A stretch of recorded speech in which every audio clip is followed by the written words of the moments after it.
আসসালামু আলাইকুম প্রিয় ভাইরা, তোমাদের সবাইকে স্বাগত জানাচ্ছি।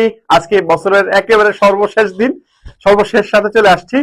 আজকে তোমাদের চট্টগ্রাম বিশ্ববিদ্যালয় ভর্তি পরীক্ষার জন্য একটা ক্লাস উপহার দিব, যেটা গত বছরের মতো এই বছর আলহামদুলিল্লাহ একবারে বাছাই টাছাই করে কোশ্চেন গুলো তৈরি করা হয়েছে। প্রত্যেকটা কোশ্চেন তোমাদের ভর্তি পরীক্ষার জন্য গুরুত্বপূর্ণ। প্রিয় ভাইরা, একটু দ্রুত যুক্ত হবা। এখানে বছরের একবার শেষ দিন চলে আসছি, শেষ দিনটা একবার ক্লাস করে সাধারণ ক্লাস দিয়ে শেষ করবেন ইনশাল্লাহ। প্রিয় ভাইরা, একটু দ্রুত আমাদের সাথে যুক্ত হবা।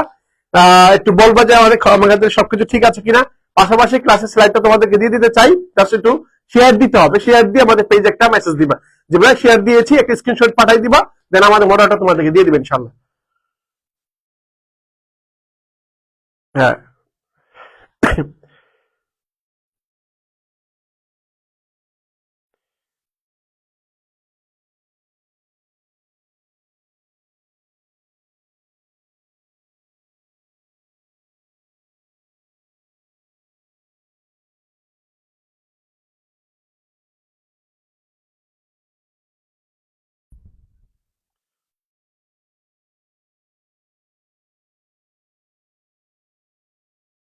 কিন্তু প্রিয় ভাইরা দেখতে পাচ্ছি ক্লাসটা, আমি অনুরোধ করবো প্রিয় ভাইরা, একবারে বছরের একেবারে সর্বশেষ দিন তোমাদের কাছে অনুরোধ করবো, ক্লাসটা শেয়ার দিও ভাই।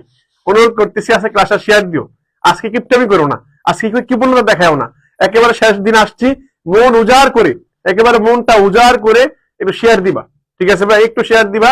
একবার শেষ দিন আসছি, একটু অনুরোধ করতেছি বছরের শেষ দিনটা যাতে সুন্দর মতো কাটে। হ্যাঁ, প্রফুল্ল মনে কাটে, কোনো কৃপণতা যাতে না থাকে। হ্যাঁ, শেষ ভালো যা সব ভালো তার। ঠিক আছে ভাইরা, একটু দ্রুত শেয়ার দিবা, এবং শেয়ার দিয়ে আমার পিরিয়ডটা তোমাদের দিয়ে দেবো ইনশাআল্লাহ ভাইয়া, দিয়ে দিব।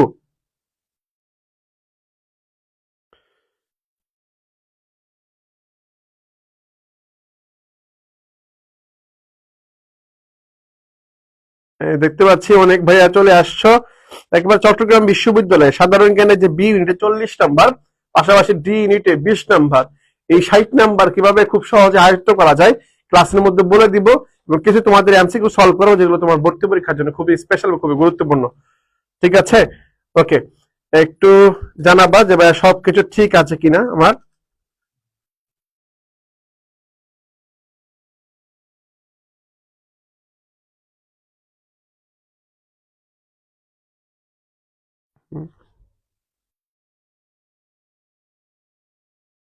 হ্যাঁ, সবকিছু ঠিক আছে না? ঠিক আছে, ওকে। দেখতে পাচ্ছি, আর দেখতে পাচ্ছি সাধারণ জ্ঞানের আজকে হচ্ছে ম্যারাথন ক্লাস। এই ম্যারাথন ক্লাসের মধ্যে প্রত্যেকটা জিনিস তোমাদেরকে বুঝিয়ে দিব, এবং কোন কোন লাস্ট একবার সর্বশেষ মুহূর্তে, সর্বশেষ মুহূর্তে তুমি হচ্ছে রিভিশন দিবা, সেগুলো আমি দেখবো। হ্যাঁ, সেগুলো দেখার চেষ্টা করবো, এবং ভর্তি পরীক্ষা তোমার জন্য গুরুত্বপূর্ণ।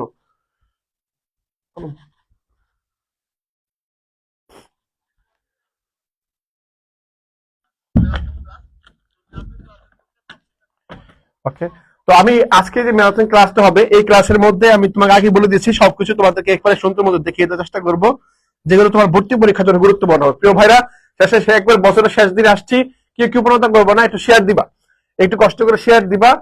ক্লাসের মধ্যে তোমাদের আচ্ছা যাচ্ছি কি, যে বা যারা আছে একটু কষ্ট করে শেয়ারটা দিবা আমাদের ক্লাসে। ঠিক আছে, একটু শেয়ার দিবা কষ্ট করে ভাইয়া। ওকে, ওকে ভাইরা, প্রিয় ভাইরা, এখন আমি আসি, আমার প্রথম টপিকে আসি। ঠিক আছে, দেখো খেয়াল করো, জিকে যে টপিকটা আছে প্রথম ক্লাসের মধ্যে আমরা স্মরণ করছি আমাদের প্রিয় ভাই হাদি ভাই, এবং হচ্ছে আমাদের সাবেক প্রধানমন্ত্রী দেশনেত্রী বেগম খালেদা জিয়া, ওনারা হচ্ছে গত হয়ে গিয়েছেন, তাদের আত্মার মাগফিরাত কামনা করছি।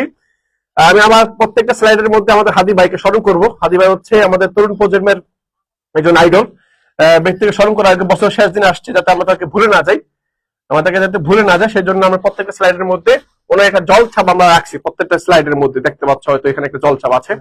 ওকে, হ্যাঁ, জল ছাপ যাতে আমরা স্মরণ করি, সেই সুবাদের জন্য, যাতে তোমাদের মনে যাতে স্মরণ থাকে, আমাদের যাতে মনে থাকে যে আমাদের একজন হাদি ভাই ছিল, যে হাদি ভাই হচ্ছে বৈষম্য বিরোধী এবং হচ্ছে ইনসাফের রাষ্ট্র কায়েম করতে চাইছিল, তাকে জাস্ট আমরা স্মরণ করব, এবং তার যে কার্যক্রম গুলো সেগুলো আমরা মনের মধ্যে ধারণ করার চেষ্টা করবো। হ্যাঁ, ওকে, আমরা আসি জিকে টপিকটা। জিকে যে টপিকটা আছে, এই টপিকটার মধ্যে আমার হচ্ছে যে বিষয়গুলো আছে, আমাদের যে বিষয়গুলো আছে, বি ইউনিটে, আমার বি ইউনিটে জিকে নাম্বার হচ্ছে 40, কত 40। আমার ডি ইউনিটে জিকে নাম্বার হচ্ছে 20, কত ভাইয়া 20।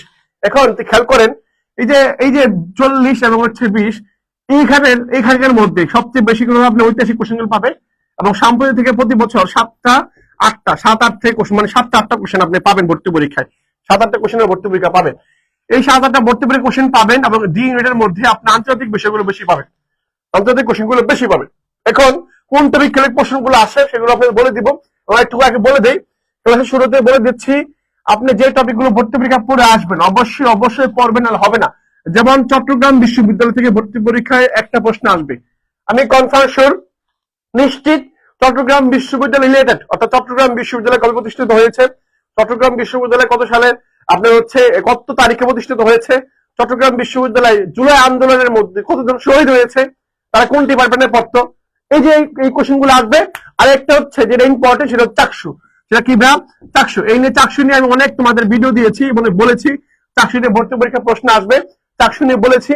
এই চাকসু এখানে আছে, পাশাপাশি ছবি আছে, চাকসু, ছবি এবং জুলাই আন্দোলন। কি আন্দোলন ভাই? জুলাই আন্দোলন। এই জুলাই আন্দোলন, জুলাই বিপ্লব বা জুলাই আন্দোলন, এই তিনটা টপিক থেকে আপনি নিশ্চিত থাকেন আপনি ভর্তি পরীক্ষা প্রশ্ন পাবেন। আমরা যতটুকু বুঝি বা এটা করি, ভর্তি পরীক্ষার প্রশ্ন অলরেডি তৈরি করা হয়ে গেছে, ভর্তি পরীক্ষার প্রশ্ন অলরেডি তৈরি করা হয়ে গেছে। এখানে অবশ্যই এই যে জুলাই, চাকসু আর ছবি, এই তিনটা টপিক থেকে ভর্তি পরীক্ষার প্রশ্ন আসবে, এটা আপনি নিশ্চিত। এটা আপনি ভেবে নিবেন যে আপনি পরীক্ষা হলে গিয়ে তিনটা টপিক থেকে একটা প্রশ্ন পাবেন। জুলাই বিপ্লব থেকে চট্টগ্রাম বিশ্ববিদ্যালয়ের দুজন শিক্ষার্থী শহীদ হয়েছে, এই নিয়ে আপনাদের আগে অনেকবার ক্লাস করেছি, বলেছি, পেজের মধ্যে আমাদের আছে। এই জুলাই বিপ্লব পাবেন, পাশাপাশি চাকসু এবং হচ্ছে ছবি। আমি চাইলে আপনারা যদি চান যে ভাইয়া এগুলো নিয়ে একটু ক্লাস দিয়েন, একটু বলিয়েন, আমি আবার দিতে রাজি আছি ভাইয়া। আপনি যদি বলেন যে ভাইয়া চাকসু, জুলাই বিপ্লব, চট্টগ্রাম বিশ্ববিদ্যালয়ের শহীদরা যারা শহীদ হয়েছিল তাদেরকে নিয়ে, পাশাপাশি চট্টগ্রাম বিশ্ববিদ্যালয়ের ইতিহাস ঐতিহ্য নিয়ে আপনি একটা ক্লাস দিয়েন, তোমরা যদি বলো তাহলে আমি দিব, অবশ্যই দিব, ঠিক আছে, অবশ্যই দিব। এখন আমি ক্লাসের মধ্যে ঢুকি ভাইয়া, আমি ক্লাসের মধ্যে প্রবেশ করি। আমার ক্লাসের মধ্যে সর্বপ্রথম প্রশ্ন হচ্ছে একটা, যেটা হচ্ছে আপনাদের জিকের একের প্রথম বেসিক কোশ্চেন, একটা জিকের একের বেসিক কোশ্চেনটা শুরু করতেছি আমি। হ্যাঁ, এরকম কোশ্চেন দেখবেন, এই যে জিকের বেসিক থেকে ছবিতে একটা কোশ্চেন দেয়, মানে প্রতি বছর একটা করে কোশ্চেন আমার দিয়ে থাকে। এখন যেহেতু একটা করে কোশ্চেন দেয় ভাইয়া, প্রতি বছর একটা করে কোশ্চেন দেয়, আমি এখন দেখবো একটা করে কোশ্চেন যেহেতু আমাকে দেয়, আমি একটা করে কোশ্চেন যদি দিছে ভাই, আমি দেখবো এখন কি আছে ভাই। দেখো, ওকে, এখন একটু বলতে হবে ভাইয়া, দেখেন, হ্যাঁ, কে কোন ডিপার্টমেন্টে পড়বেন। দেখেন জিকে, আপনি যারা ল নিয়ে পড়তে চান, যারা ল নিয়ে পড়তে চান তারা ভাবতেছেন যে ভাইয়া আমার ডি ইউনিটে তো জিকে অপশনাল, জিকে হচ্ছে অপশনাল জিকে। এখন এখানে ম্যাথ থাকে, ইকোনমিক্স থাকে, আবার জিকেও থাকে। এখন ভাইয়া আমি জিকে দেখালে কি ম্যাথ পাবো, কি আমি ল পাবো কিনা, অথবা ম্যাথ দেখালে কি ল পাবো কিনা, অথবা ইকোনমিক্স দেখালে কি ম্যাথ পাবো কিনা। আমি বলে দিচ্ছি, লয়ের সাথে জিকে দেখাইলে কি সম্পর্ক, ম্যাথ দেখালে কোনো সম্পর্ক নাই। অর্থাৎ তুমি যেটাই দেখো না কেন, তুমি যদি অ্যাপ্লিকেবল হও, তুমি যদি একটা ভালো সিরিয়াল নিয়ে আসতে পারো, মেরিট পজিশন নিয়ে আসতে পারো নিজেকে, তাহলে তুমি ল পাবা। তুমি জিকে দেখায় ল পাইতে পারো, তুমি ম্যাথ দেখায় ল পাইতে পারো, তুমি ইকোনমিক্স দেখায় ল পাইতে পারো। কোনো মানে এখানে ম্যাটার্স নাই, বুঝছো, এখানে কোনো সমস্যা নাই। ওকে, এখানে কোনো সমস্যা। ওকে, দেখেন কি বলছে, প্রশ্নটা খেয়াল করো, প্রশ্নটা খেয়াল করতে হবে আমাদের এখানে। প্রশ্নটা কি,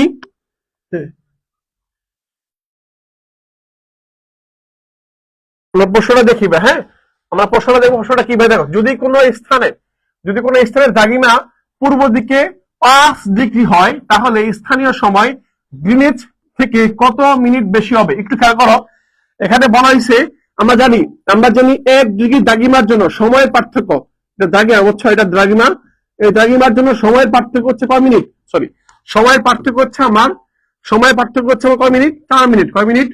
4 মিনিট। খেয়াল করো, 4 মিনিট, অর্থাৎ 1 ডিগ্রির জন্য সময় পার্থক্য কয় মিনিট, 4 মিনিট। তাহলে বলছে কি ভাইয়া, বলছে হচ্ছে 5 ডিগ্রি, কত ডিগ্রি, 5 ডিগ্রি, তাহলে কয় মিনিট হবে, 4 গুণ 5 কত হলো, 4 গুণ 5 হলো কত হবে, 20 মিনিট। তাহলে 5 ডিগ্রির জন্য সময়ের পার্থক্য কয় মিনিট হবে, 20 মিনিট হবে। কয় মিনিট হবে ভাইয়া, 20 মিনিট হবে। আমি চাচ্ছি আজকে আমাদের ক্লাসের মধ্যে সংখ্যা 1000 সংখ্যা ছাড়িয়ে যাবে ইনশাল্লাহ। আমি বিশ্বাস করি প্রিয় ভাইরা, তোমরা যদি চাও 1000 শিক্ষার্থী পার হবে, তোমার তাহলে সম্ভব। একবার বছরের শেষ দিন আসছি, কৃপণতা করিও না, একটু এরকম নিও না, শেয়ার দিও ভাইয়া, একটু শেয়ার দিও। হ্যাঁ, একটু মন উজাড় করে শেয়ার দিও। হ্যাঁ, 20 মিনিট, ঠিক আছে। তাহলে দেখো, তাহলে কি বলছি, 5 হলে কত ভাইয়া, 5 হলে হচ্ছে কয় মিনিট, 20 মিনিট হচ্ছে, 20 মিনিট হচ্ছে এই যে 20 মিনিট যে হইলো এখন বলছে কি স্থানে দ্রাঘিমা পূর্ব দিকে, কোন দিকে? পূর্ব দিকে। আমরা জানি সূর্য কোন দিকে ওঠে, সূর্য পূর্ব দিকে ওঠে, এটা পূর্ব দিকে, এটা পশ্চিম দিক হবে। তাহলে কয় দিকে? গ্রিনিচ মান হচ্ছে মাঝখানে, মনে করো এটা মাঝখানে গ্রিনিচ মান মন্দির, এটা পশ্চিম দিক, এটা পূর্ব দিক, এটা হচ্ছে পূর্ব দিক, হ্যাঁ পূর্ব দিক, আর এটা হচ্ছে কি? এটা হচ্ছে পশ্চিম দিক, এটা হচ্ছে এবার পশ্চিম দিক। এখন পশ্চিম পূর্ব পাইলাম, এখান থেকে কোন দিক গেছে? এখানে গেছে, তাহলে প্লাস হবে। তাহলে কয় মিনিট হবে ভাইয়া? 20 মিনিট হবে। উত্তর কত? 20 মিনিট। এই তো হয়ে গেছে বা, এই তো গুড, সাবাস। উত্তর হচ্ছে কি বা? উত্তর হচ্ছে 20 মিনিট। প্রিয় ভাইরা, যারা উত্তর পারছে একবার প্রথম কোশ্চেনের উত্তর পেরে ফেলছো, এবং কেন এটা উত্তর হলো তোমাকে বুঝতে পারছি আমি আশা করি। যারা জানতা না তারা জেনে নাও যে আমরা 1 ডিগ্রি সময় দ্রাঘিমার জন্য সময় পার্থক্য 4 মিনিট। কয় মিনিট? 4 মিনিট পার্থক্য। এটা পরীক্ষা আসলে চোখটা বন্ধ করে আনসার দিয়ে দিতে পারবেন ইনশাল্লাহ, চোখ বন্ধ করে আনসার দিতে পারবেন। ওকে, এটা শেষ হইলাম। পরবর্তী কোশ্চেন আসি। পরবর্তী কোশ্চেন কি আমার দেখেন, এই যে দেখেন, এটা বেসিক কোশ্চেন, এটা আমার বেসিক কোশ্চেন। এটা কি? আন্তর্জাতিক তারিখ রেখার মান কত? কত ভাইয়া? মান কত? এখন প্রশ্ন হচ্ছে ভাইয়া, আন্তর্জাতিক তারিখ রেখাটা জিনিসটা কি আসলে? এটা কেন? এটা কেন দেওয়া হয়? দেখেন, পৃথিবীর মধ্যে এক জায়গায় একদিকে দিন আর একদিকে রাত। যেমন মনে করেন আমাদের এখানে রাত, আমরা তো এখানে রাতে আছি, সন্ধ্যায় আছি। তার মানে পৃথিবীর ঠিক আমাদের উল্টা দিকে আরেকটা অংশ আছে, আমেরিকা আছে, ওই আমেরিকা এখন দিন। বুঝতে পারছেন? ওখানে এখানে সকাল, সকাল, এখন সকাল কয়টা বাজে? 6টা বাজে, হয়তো সকাল 6:30 বাজে এখন। তাহলে আমরা এখানে দিন পাচ্ছি, ওখানে রাত পাচ্ছে। এই যে মাঝখানে যে ডিফারেন্সটা হচ্ছে, পার্থক্যটা হচ্ছে, এই পার্থক্যটাকে চিহ্নিত করার জন্য। কারণ আমাদের এখানে যদি সোমবার হয়, ওদের এখানে রবিবার হবে। এই যে পার্থক্যটা চিহ্নিত করার জন্য জলভাগের উপর দিয়ে, কোন ভাগের? জলভাগের উপর দিয়ে, নট স্থলভাগ, মাটির উপর দিয়ে যায় নাই। যেখানে যেখানে মানুষ বসবাস সেখানে যায় নাই। কোথায় দিয়েছে? তোমার হচ্ছে জলভাগ দিয়ে, জলভাগের উপর দিয়ে, মানে পানি রাশির উপর দিয়ে একটা আন্তর্জাতিক রেখা কল্পনা করে রেখা আঁকছে। ওই রেখার মান হচ্ছে 180 ডিগ্রি। কত ডিগ্রি ভাইয়া? 180 ডিগ্রি। কত ডিগ্রি ভাইয়া?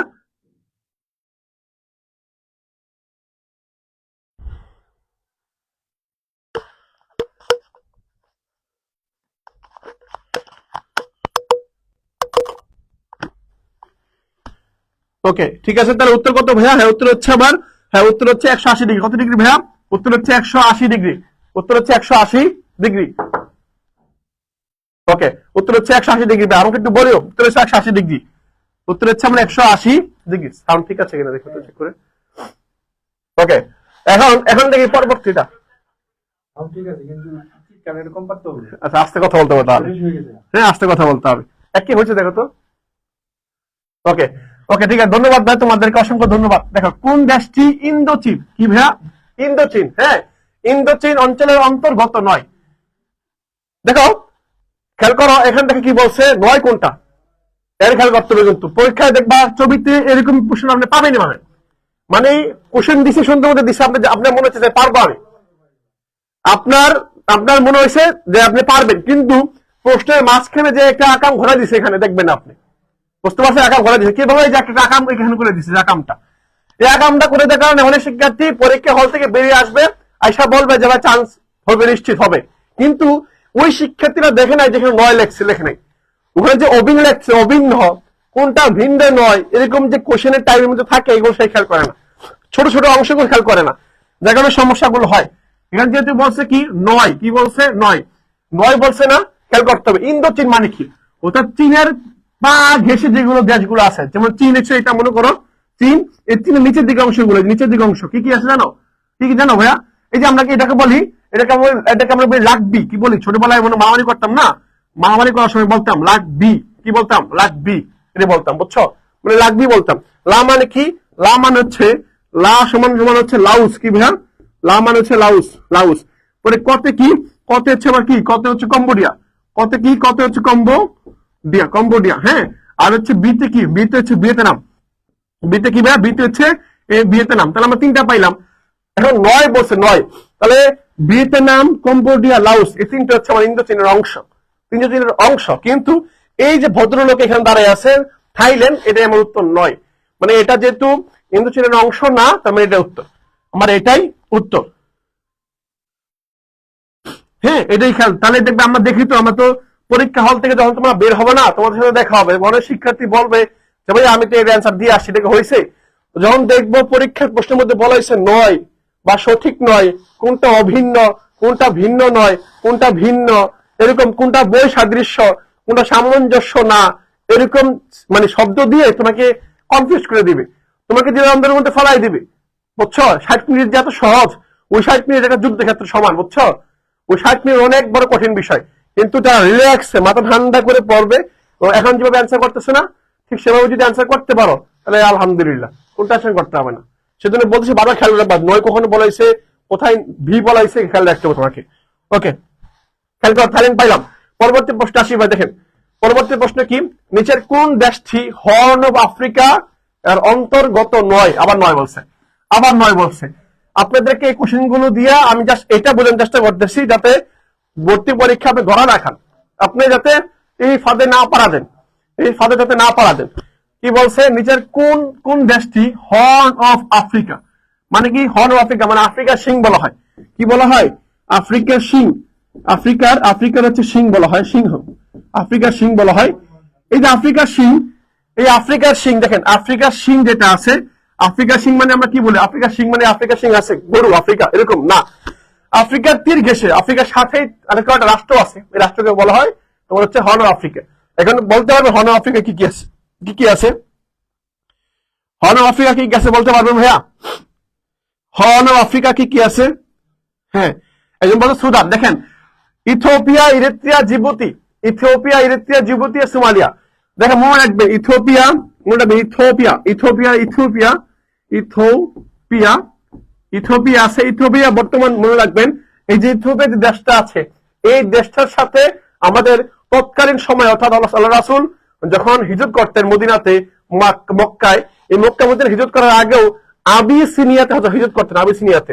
আপনারা হয়তো শুনছেন, যারা ইসলামের ইতিহাস নিয়ে পড়াশোনা করেছেন বা জানেন, তারা হয়তো জানেন যে আবিসিনিয়া একটা অঞ্চল। হ্যাঁ, আবিসিনিয়া, আবিসিনিয়া, আবিসিনিয়া, আবিসিনিয়াতে প্রথম হিজরত করেছিলেন আল্লাহ রাসূল দ্বীন প্রচার করার জন্য। এই যে ইথিওপিয়ার পুরাতন নাম ছিল কি? আবিসিনিয়া, বুঝছেন? এই যে ইথিওপিয়া মনে রাখবেন, আফ্রিকা একটা শহর, যে শহরের আগের নাম ছিল কি? আবিসিনিয়া। আল্লাহ রাসূলের শহরে, আল্লাহ রাসূলের নেতৃত্বাধীন কিছু লোক এখানে কি করছিল? হিজরত করেছিল। এখন এই যে আবিসিনিয়া, ইথিওপিয়া, ইথিওপিয়া, তারপর কি জিবুতি, ইরিত্রিয়া, সোমালিয়া, এগুলো হচ্ছে কি? এগুলো হচ্ছে আমার হর্ন অফ আফ্রিকা অঞ্চল। কিন্তু যেটা নয় সেটা হচ্ছে কি? এই সুদান। আমরা একটু বলে দেই আপনাদের, এবার পরীক্ষায় সুদান থেকে ঢাকা বিশ্ববিদ্যালয়ের একটা পরীক্ষার প্রশ্ন আসছে। সুদানের যে অঞ্চলটা নিয়ে দ্বন্দ্ব হচ্ছে, গৃহযুদ্ধ হচ্ছে, দারফু অঞ্চল, দারফু অঞ্চলটা এই সুদানের মধ্যে আছে। এই সুদানের মধ্যে, সুদান, দক্ষিণ সুদান আর সুদানের সাথে যুদ্ধ হচ্ছে, ওটার মধ্যে সেনাবাহিনী আর আধা সামরিক বাহিনীর মধ্যে সংঘর্ষ হচ্ছে। এই যে সুদান, এই মনে রাখবেন, সুদান একটু পরে আসবেন ভর্তি পরীক্ষা, 24 জন্য গুরুত্বপূর্ণ। হ্যাঁ, 24 জন্য একটু পরে আসবেন ভাইয়ারা। ওকে, ঠিক আছে বারো। এন্ড নেক্সট কোশ্চেন আসে আমি, পরবর্তী কোশ্চেন কি আমার? পরবর্তী কোশ্চেন হচ্ছে যেটা দেখেন, নিরক্ষরেখার মান কত ডিগ্রি? নিরক্ষরেখার, একবার বেসিক কোশ্চেন দিয়ে শুরু করছি, একেবারে বেসিক কোশ্চেন গুলো দিয়ে শুরু করছি আজকে ক্লাস। নিরক্ষরেখার মান কত ডিগ্রি? নিরক্ষরেখা মানে কি? দেখেন, নিরক্ষরেখা মানে হচ্ছে এই যে ভর্তি পরীক্ষার কোশ্চেন গুলো এমনি এভাবে হবে। এটা মনে করে পৃথিবী। হ্যাঁ, এটা মনে করে পৃথিবী। এই পৃথিবীর মাঝ বরাবর, কি বরাবর? মাঝ বরাবর রেখা গেছে, মাঝ বরাবর যে রেখাটা গেছে, এই যে রেখাটা মাঝ বরাবর রেখা গেছে, এই রেখাটাকে বুঝছেন, এই রেখাটাকে ঐতিহাসিকরা যারা হচ্ছে বিজ্ঞানীরা আছেন, তারা এই রেখাটার নাম দিয়েছে নিরক্ষরেখা। কি রেখা? নিরক্ষরেখা। কি রেখা দিয়েছে ভাইয়া? নিরক্ষরেখা। এটা অনেকগুলো নাম আছে ভাইয়া, ভর্তি পরীক্ষায় এটা না দিয়ে নামগুলো দিয়ে পরীক্ষা প্রশ্ন আসে। এটা অনেকগুলো নাম কি কি আছে? এটার নাম হচ্ছে বিষুব রেখা। কি রেখা? বিষুব রেখা। বিষুব রেখা বলা হয়। এটাকে বলা হয় গুরুবৃত্ত। কি বৃত্ত? গুরুবৃত্ত বলা হয়। আমি দেখেন, আমার পরীক্ষা ভর্তি পরীক্ষা প্রশ্ন থাকতে পারে, এখান থেকে থাকতে পারে, অথবা আমি যে ব্যাখ্যা দিচ্ছি এই ব্যাখ্যা থেকে ভর্তি পরীক্ষা প্রশ্ন থাকতে পারে। একটু মনোযোগ সহকারে শুনবেন ভাই, না বুঝলে বলবেন যারা বুঝি নাই। গুরুবৃত্ত অথবা মহাবৃত্ত, অথবা মহাবৃত্ত বলা হয়। পাশাপাশি আরেকটা নাম আছে, আরেকটা নাম আছে, নাম কি? Ecuador line. ইকুয়েডর লাইন বলা হয়। ইকুয়েডর লাইন, এই যে ইকুয়েডর একটা দেশের নাম, এটা হচ্ছে দক্ষিণ আমেরিকা একটা দেশ। দক্ষিণ আমেরিকা একটা দেশের নাম হচ্ছে ইকুয়েডর। হ্যাঁ, তো এই যে নিরক্ষরেখার নাম হচ্ছে এগুলো সব নাম। এই নিরক্ষরেখা হচ্ছে পৃথিবীর মাঝ বরাবর, এই যে মাঝখান দিকে যেটা গেছে, এই যে পৃথিবীর মাঝ বরাবর মাঝখান দিয়ে যে রেখাটা গেছে, আমরা জানি যেখান থেকে শুরু হয়, সেটা শূন্য ধরা হয়। কত ধরা হয়? শূন্য ধরা হয়, শূন্য। তার মানে দেখেন, চট্টগ্রাম বিশ্ববিদ্যালয়ে একটা পয়েন্ট আছে, পয়েন্ট আমরা জানেন। আপনারা যারা চট্টগ্রাম বিশ্ববিদ্যালয় পরীক্ষা দিতে আসবেন তারা দেখবেন 0 পয়েন্ট নামে একটা স্থানের নাম পাবেন। অর্থাৎ আপনি চট্টগ্রাম বিশ্ববিদ্যালয় ঢুকবেন 0 পয়েন্ট দিয়ে। 0 পয়েন্ট মানে কি? অর্থাৎ এখান থেকে গণনা করা শুরু। ঠিক একই ভাবে পৃথিবীর উত্তর দিক দক্ষিণ দিক গণনা করা শুরু হয়েছে এখান থেকে। তার মানে এখান থেকে যেহেতু গণনা করা শুরু, তার মানে এটা কি? এটা অবশ্যই 0 পয়েন্ট। এটা অবশ্যই 0 পয়েন্ট। তার মানে এটার মান কত হবে? অবশ্যই 0 ডিগ্রি হবে। কত হবে? 0 ডিগ্রি হবে। ভাইরা বুঝতে পারছেন এখন? আপনারা কি বুঝতে পারছেন নিরক্ষরেখার মান কত ডিগ্রি হইলো? কেন শূন্য হইলো? আসলে আপনারা বুঝতে পারছেন কেন শূন্য হইলো। ওকে, কেন শূন্য হইলো? ওকে, 0 ডিগ্রি। ওকে ভাইয়া, নেক্সট কোশ্চেন আসি। তাহলে উত্তর হচ্ছে আমার কি? উত্তর হচ্ছে ডি নাম্বারটা 0 ডিগ্রি। 0 ডিগ্রি হইলো। ওকে, পরে আসি। দেখেন কি বলছে, 7 সিস্টার বলতে ভারতের কোন অঞ্চলকে বোঝানো হয়? দেখেন আপনাকে পরীক্ষা এখানে বলে নাই, আসবে না যে এরকম কোশ্চেন আসবে না যে আপনাকে বলা হয়েছে ও 7 সিস্টার বলতে কোন অঞ্চলকে বোঝানো হয় বা কয়টা রাষ্ট্র এটা আসে নাই। বোঝানো হয়েছে কোনটা আসলে যে 7 সিস্টার বলি আমরা আসলে কাকে বলি, কিভাবে বুঝবো যে এটা 7 সিস্টারের অংশ হবে? একবার সহজ, মনে রাখবেন ভারতের, ভারতের কোন অঞ্চলকে বোঝায়? মনে রাখবেন ভারতের, মনে করেন যদি ভারত এটা হয়, এটা যদি ভারত হয়, বলছেন এটা যদি ভারত হয়, বাংলাদেশ হচ্ছে এখানে, আর ভারতের উত্তর রাজ্যগুলো হচ্ছে এখানে, মানে 7 সিস্টার। 7 সিস্টার, হ্যাঁ এটা 7 সিস্টার হয়। এখন এই যে অঞ্চল 7 সিস্টার হয়, তাহলে কি হবে? তাহলে সমস্যাটা কোথায়? দেখেন এই যে আমরা জানি এটা হচ্ছে পৃথিবীর পূর্ব দিক, এটা কি? এটা পূর্ব দিক, আর এটা হচ্ছে উত্তর দিক। এখন এই যে ভারতটা, ভারতের উত্তর দিকে এবং পূর্ব দিকে, উত্তর পূর্ব দিকে অংশ না? দেখেন তো বুঝাইতে পারছেন কিনা? তাহলে এটা যদি ভারত হয়, ভারতের পূর্ব দিক হচ্ছে এটা, উত্তর দিকে হচ্ছে এটা, তাহলে ভারতের উপর দিকে কিছু অংশ এখানে, এবং এটা কোন দিকে আছে? হাতের বাম ডান পাশে আছে, তার মানে পূর্ব দিক। তাহলে 7 সিস্টার কোন দিকা? 7 সিস্টার হবে উত্তর পূর্বাঞ্চল। উত্তর পূর্বাঞ্চল অর্থাৎ ভারতের উত্তর দিক এবং পূর্ব দিকের যে অংশগুলো আছে, সেগুলোকে আমরা কি বলি? আমরা এক কথায় বলে 7 সিস্টার, অর্থাৎ 7 বোন। কি বলি? আমরা 7 বোন হিসেবে চিনি। হ্যাঁ, 7 বোন হিসেবে চিনি। তাহলে উত্তর পারছেন ভাইয়া? হ্যাঁ, উত্তর পূর্বাঞ্চল। ওকে, তাহলে উত্তর কি ভাইয়া? উত্তর হচ্ছে আমার এই যে, অনেকে মনে করতেছে ভাই ভারত কি এটা হইলো? এটা হয় না জানি, বাট আমি আমার মতো করে রাখছি আর কি। তাহলে উত্তর পূর্বাঞ্চল কি ভাইয়া? উত্তর পূর্বাঞ্চল, উত্তর পূর্বাঞ্চল। এটা হচ্ছে কি উত্তর পূর্বাঞ্চল। তাহলে 7 সিস্টার বলতে আমরা বুঝি ভারতের উত্তর দিকে এবং পূর্ব দিকে যে রাষ্ট্রগুলো আছে সেগুলোকে একসাথে বলা হয় 7 সিস্টার। এখানে রাষ্ট্র আছে কয়টা? এখানে রাষ্ট্র আছে মোট হচ্ছে 7টা।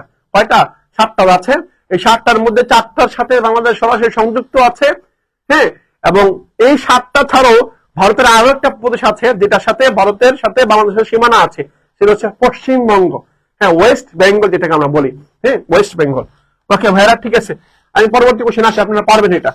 পরবর্তী কোশ্চেন হচ্ছে কি, 2025 সালের নেপালে যে গণঅভ্যুত্থান হয়েছে না ভাইয়া, দেখেন আমাদের 1 বছর পরে একটা গণঅভ্যুত্থান হয়েছে কিন্তু, হয়েছে না ভাইয়া? হয়েছে কিন্তু।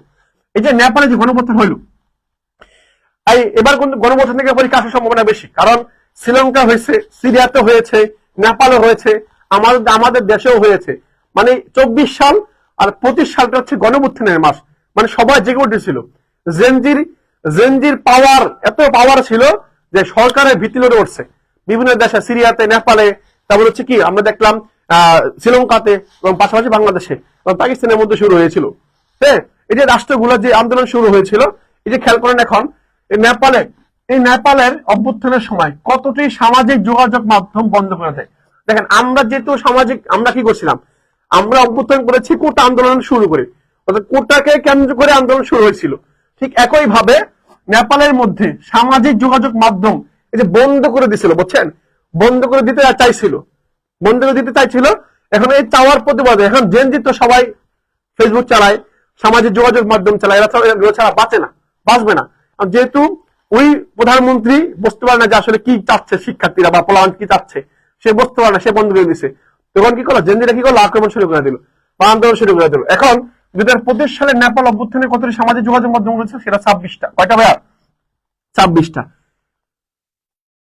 হ্যাঁ, তাহলে কি ব্যাট? এটা হচ্ছে কি আমার হচ্ছে এই যে সি নাম্বারটা 26টা। মোটামুটি 26টা সামাজিক যোগাযোগ মাধ্যম, ইউটিউব বলেন, ফেসবুক বলেন, টুইটার বলেন, ইনস্টাগ্রাম বলেন, পাশাপাশি হোয়াটসঅ্যাপ বলেন, সবগুলোই প্রায় বন্ধ করে দিতে ছিল। কিন্তু জেনজির তো মানে মাই বসতে পারে নাই, না বসতে পারে নাই, তার কারণে সমস্যা হয়ে গেছে। জেনজি তো এগুলোতে আসক্ত। হ্যাঁ, তো 26টা। কয়টা ভাইয়া? এই 26টা যোগাযোগ, প্রায় 26টার মতো যোগাযোগ মানে সামাজিক যোগাযোগ মাধ্যম বন্ধ করে দিয়েছিল। এবং পাশাপাশি তাদের স্বজন প্রীতি, আর নানা কাহিনী ছিল, যার কারণে আন্দোলনটা হয়েছে মাত্র 5 দিনের মধ্যে, মাত্র 5 দিন। আমরা তো দীর্ঘ সময় ধরে আন্দোলন করছি, কিন্তু কি করছে নেপালের পোলাপান মাত্র 5 দিন, কয়দিন, মাত্র 5 দিন আন্দোলন করছে, ওই 5 দিনের মধ্যে সব শেষ করে ফেলছে। ওকে, এখন আসি দেখেন, এই যে উত্তর এখন আসি 2025 সালের এই আন্দোলন, কোন আন্দোলন, অর্থাৎ নেপালের আন্দোলনটা, নেপালের যে অভ্যুত্থানটা, এটা কতদিন স্থায়ী ছিল, এটা কতদিন স্থায়ী হয়েছিল বলতে পারবেন? বলেন। হ্যাঁ, 5 দিন স্থায়ী ছিল। এখন আমাকে বলতে হবে, বলেন, আমাকে বলতে হবে 2025 সালের এই আন্দোলনটি, অর্থাৎ এই নেপালের আন্দোলন, হ্যাঁ নেপালের আন্দোলনটি কত দিন স্থায়ী ছিল? 3 দিন, 5 দিন, 7 দিন, নাকি হচ্ছে 10 দিন? কয়দিন স্থায়ী ছিল প্রিয় ভাইরা, কয়দিন স্থায়ী ছিল? এই তো 5 দিন। হ্যাঁ, এই তো সবাই পারতেছে, আলহামদুলিল্লাহ সবাই পারতেছে। কয়দিন ভাইয়া? সেটা হচ্ছে আমার 5 দিন। কয়দিন? সেটা উত্তর হচ্ছে আমার 5 দিন। মনে রাখবেন কয়দিন ভাইয়া? 5 দিন, মনে রাখবেন। ওকে, পরবর্তী আসি, দেখেন চট্টগ্রাম, এই যে দেখেন, এই যে বলে দিচ্ছি, করতে করতে প্রশ্ন আসতে পারে, মিলাই নেবেন আপনার সাথে, আমার সাথে আপনি মিলাই নিতে পারেন, পরীক্ষার সাথে মিলাই নেবেন ইনশাআল্লাহ।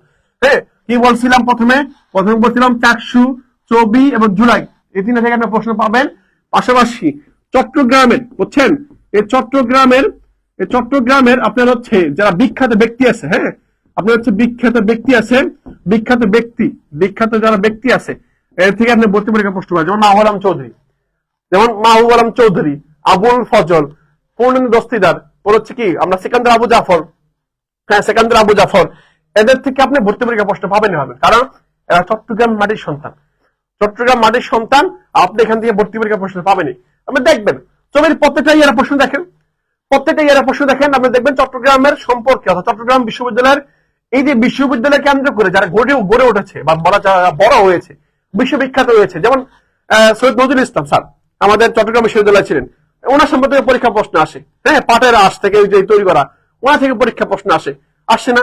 তাহলে দেখবেন চট্টগ্রাম রিলেটেড ওনারা, অর্থাৎ ওনার বিশ্ববিদ্যালয় রিলেটেড এবং চট্টগ্রাম অঞ্চল রিলেটেড, যেমন এই মাহবুব আলম চৌধুরী কাত্তাসিনী ফার্সি যাবো নিয়ে আসেছি।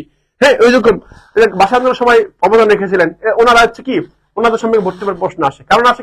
কেন আসে? কারণ এরা চট্টগ্রামের সন্তান। ঠিক একইভাবে চট্টগ্রাম অঞ্চলের প্রাচীন নামটা কি? সেটা হচ্ছে কি আমরা জানি, এখন অনেকে বলবো ভাই এখানে তো নাই। আমরা যখন জনপদ আলাদা করি, হ্যাঁ, খালেদা জিয়া থেকে কোশ্চেন আসবে কি না সেটা সেটা হচ্ছে কোশ্চেনের পরে দেখা যাবে যে আসবে কিনা। হ্যাঁ, সেটা পরে দেখা যাবে। বাট গুরুত্বপূর্ণ ব্যক্তি, অবশ্যই বাংলাদেশের জন্য, বাংলাদেশের সার্বভৌমত্বের জন্য অবশ্যই গুরুত্বপূর্ণ ব্যক্তি, অবশ্যই গুরুত্বপূর্ণ ব্যক্তি আর কি।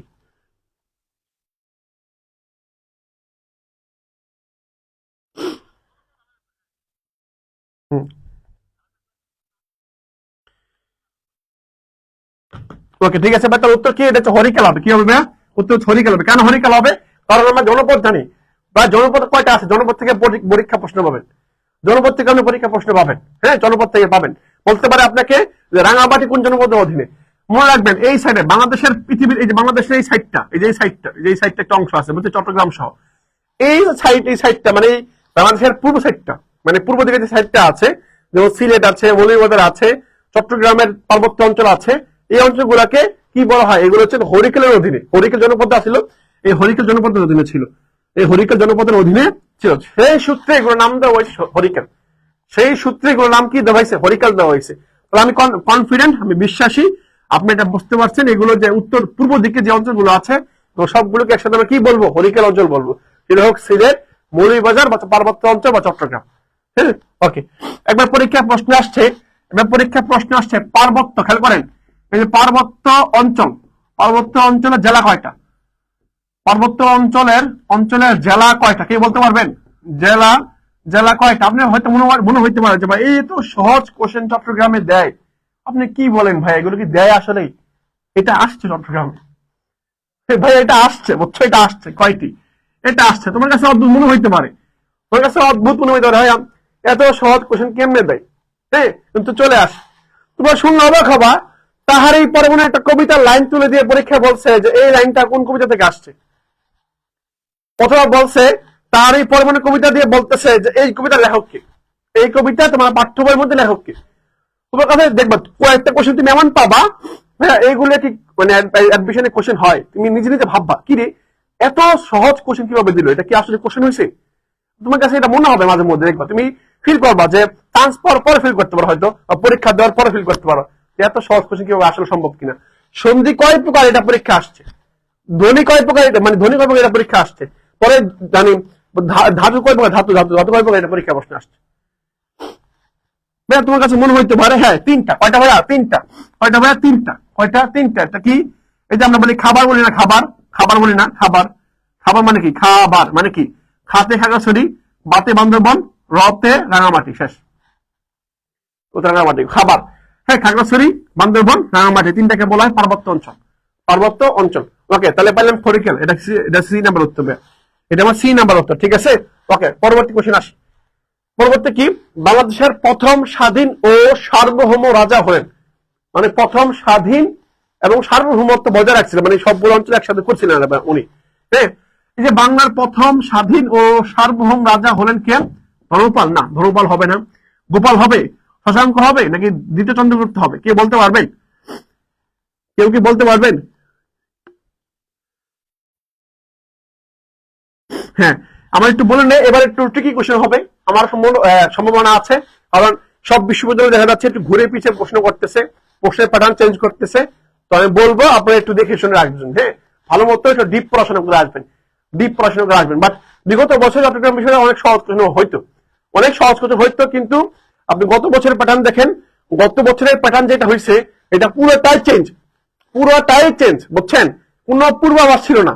কেননা ঘূর্ণিঝড়ে আসলে ঘূর্ণিঝড়ের পূর্বাভাস পাই যে আজকে বা আগামী 2 দিনের মধ্যে এত সংকট হইতে পারে বা এত ঝড় আসতে পারে, কিন্তু চট্টগ্রাম বিশ্ববিদ্যালয়ে কোনো আভাসই দেয় নাই, চিহ্ন আলামত কিছু পায় নাই, কিন্তু তারা পরীক্ষা প্রশ্ন করছে ভিন্ন প্যাটার্নে, যেখানে পয়সা আসতো না সেখানে পয়সা আসছে, যেখানে প্রশ্নগুলো একটু সহজ হতো সেখানে কঠিন হয়েছে। গত বছরের তুলনায় বলতেছি, যদি গত বছরের মতো পড়ে আসে তাহলে সম্ভাবনা, চান্স পাওয়ার সম্ভাবনা আছে। আগের তুলনায় বলবেন না যে আগে এরকম ছিল, এরকম হবে, এরকম হওয়ার সম্ভাবনা আছে, এরকম না। একটু ট্রিকি হবে, কঠিন হবে, আপনি মনে করে আসবেন যে কঠিন হইতেছে, কঠিন হবে, আপনি সেভাবে প্রিপারেশন নিয়ে আসবেন। ওকে, ঠিক আছে, তাহলে কি ভাইয়া দেখি, আমরা দেখি আমরা কি দেখবো। এখানে আছে এটা শশাঙ্ক, এটা কি বের? শশাঙ্ক। শশাঙ্ক মনে রাখবেন, শশাঙ্ক হচ্ছে কি? শশাঙ্ক হচ্ছে বাংলার এমন একজন রাজা, এমন একজন নৃপতি, যিনি হচ্ছে গৌড় শাসক। কি ছিলেন? গৌড়ের শাসক, গৌড় বংশের শাসক ছিলেন। এবং গৌড় বংশের ওনাকে বলা হয় মহা, ওনাকে বলা হইতো তোমার হচ্ছে রাজা, কি বলা হয়? মহারাজা বলা হইতো, মহারাজা বলা হইতো। পাশাপাশি উনি উনি বাংলার যে বিচ্ছিন্ন বিচ্ছিন্ন অঞ্চলগুলো ছিল এগুলোকে সবগুলো কি করছে? একসাথে করছে, মানে ক্ষুদ্র ক্ষুদ্র যে প্রদেশগুলো ভাগ ভাগ ছিল এগুলোকে তিনি কি করছেন? সবগুলোকে একত্র করছেন, একত্র করছেন। তো সেজন্য ওনাকে শশাঙ্ককে পরীক্ষা আসতে পারে বাংলার অঞ্চলগুলোকে একত্র করেছেন কে? এই শশাঙ্ক হবে। এবং শশাঙ্ক মারা গিয়েছেন কুষ্ঠ রোগে। কি রোগে ভাইয়া? কুষ্ঠ, সরি পানটা ছিল না। শশাঙ্ক মারা গিয়েছেন হচ্ছে কি রোগে? কুষ্ঠ রোগে মারা গেছেন, কুষ্ঠ রোগে মারা গেছেন। এবং উনি মারা যাওয়ার পরে একটা বিশৃঙ্খলা সৃষ্টি হয়েছে। উনি মারা যাওয়ার পরে কি হয়েছে ভাইয়া? একটা বিশৃঙ্খলা সৃষ্টি হয়েছে। ওই বিশৃঙ্খলা, আপনার ওই বিশৃঙ্খলাটা কি জানেন? ওটাকে বলা হয় তোমার হচ্ছে যেমন একটা বলা হয় মাচ্ছান্যায় বলা হয়। কি বলা হয়? মাচ্ছান্যায় বলা হয়। কেন মাচ্ছান্যায় বলা হয়? কারণ উনি মারা যাওয়ার পর একটা বিশৃঙ্খলা সৃষ্টি হয়েছিল। এটা কি হয়েছে? বিশৃঙ্খলা সৃষ্টি হয়েছিল, মারামারি, হানাহানি, ঝগড়াঝাটি করা শুরু হয়েছিল, ওটাকে বলা মাচ্ছান্যায়। এবং ওটা সময় হচ্ছে গিয়া 7ম থেকে 8ম শতাব্দী, 7ম থেকে 8ম শতাব্দীর মাঝখানে এই সময়টাতে কি হয়েছিল? একটা ঝামেলা হয়েছিল। ওই ঝামেলাটা, ওই মারামারিটা, ওই বিশৃঙ্খলাটাকে ইতিহাসের ভাষায় বলা হয় মাচ্ছান্যায়। অর্থাৎ শশাঙ্ক মারা যাওয়ার পরে একটা বিশৃঙ্খলা সৃষ্টি হয়েছিল, যেটাতে ইতিহাসের ভাষায় কি বলা হয়? মাচ্ছান্যায় বলা হয়। সেটা হচ্ছে 7ম থেকে 8ম শতাব্দীর মাঝখানে। এবং এই শশাঙ্ক মারা যাওয়ার পরে ক্ষমতায় আসে কারা? পালরা। কারা ক্ষমতায় আসে? পালরা ক্ষমতায় আসে। এই পালরা হচ্ছে বাংলার দীর্ঘস্থায়ী শাসন করেছিলেন, বাংলার সবচেয়ে বেশি, প্রায় 400 বছর। কত বছর? প্রায় 400 বছর শাসন করেছিলেন কারা? এই পালরা। গত বছর ঠিক ক্লাসের মধ্যে আমি বলেছিলাম যে বাংলায়, প্রাচীন বাংলায় সবচেয়ে বেশি শাসন করেছিলেন কারা? সে হচ্ছে পালরা। এই পালরা প্রায় 400 বছর। এটা ভর্তি পরীক্ষার প্রশ্ন আসছিল, লাস্ট ইয়ারে আসছে, এটা বুঝছেন, লাস্ট ইয়ারে আসছে। ওকে, 400 বছর। কয় বছর? 400 বছর। এবং এই 400 বছরের মনে কি 400 বছরে বাংলার মধ্যে, বাংলা যত বৌদ্ধ বিহার, কি বিহার, যত বৌদ্ধ বিহার আছে, যত বৌদ্ধের বিহার আছে, সব বিহার গুলো এই পালরা করছে। বাংলাদেশে যত বিহার পাবেন, যত বিহার বৌদ্ধ বিহার আছে, সবগুলো বৌদ্ধ বিহার হচ্ছে আপনার কোথায়? এই পালরা করেছে, পালরা ধনবল করেছে, গোপাল করেছে, বিভিন্ন শাসকরা করেছে আর কি। হ্যাঁ, বিহারে কারা করেছে? এরা করেছে। এবং বলে রাখি, এই বিহারের পাশাপাশি এই বিহার বা চর্যাপদ, কি পদ ভাইয়া? এই চর্যাপদের আবিষ্কারের সময় হচ্ছে এদের সময়। হ্যাঁ, এদের শাসকরা করেছিল আর কি। ওকে, ঠিক আছে, পরবর্তী আসি। দেখেন, পরবর্তী আসি, চাঁপাই নবাবগঞ্জ। চাঁপাই নবাবগঞ্জ কোন জনপদের অধীনে ছিল? কোন জনপদের অধীনে ছিল? বঙ্গ, রাঢ়, গৌড় আর সমতট। চাঁপাই নবাবগঞ্জ হচ্ছে কোন দিকে ভাই? চাঁপাই নবাবগঞ্জ হচ্ছে এই যে এইদিকে, এদিকে বাংলাদেশ এদিকে থাকে, এদিকে থাকে, তার এদিকে হচ্ছে কি চাঁপাই নবাবগঞ্জ। চাঁপাই নবাবগঞ্জ কোন দিকে হচ্ছে? এই গৌড় অঞ্চলের মধ্যে ছিল। কোন অঞ্চলের মধ্যে? এটা রাজা ছিল কে? বা শশাঙ্ক ছিল। শশাঙ্ক ছিল, বুঝছে? শশাঙ্ক ছিল। ওকে, ঠিক আছে ভাইয়া। ওকে, ঠিক আছে, চর্যাপদ। ওকে, তাহলে উত্তর কি ভাইয়া? উত্তর হচ্ছে আমার শশাঙ্ক। ওকে, তোর হচ্ছে গৌড় অঞ্চল পড়বে। হ্যাঁ, চাঁপাইনবাবগঞ্জ কোন অঞ্চলের মধ্যে ছিল ভাইয়া? চাঁপাইনবাবগঞ্জ ছিল গৌড় অঞ্চলের মধ্যে ছিল।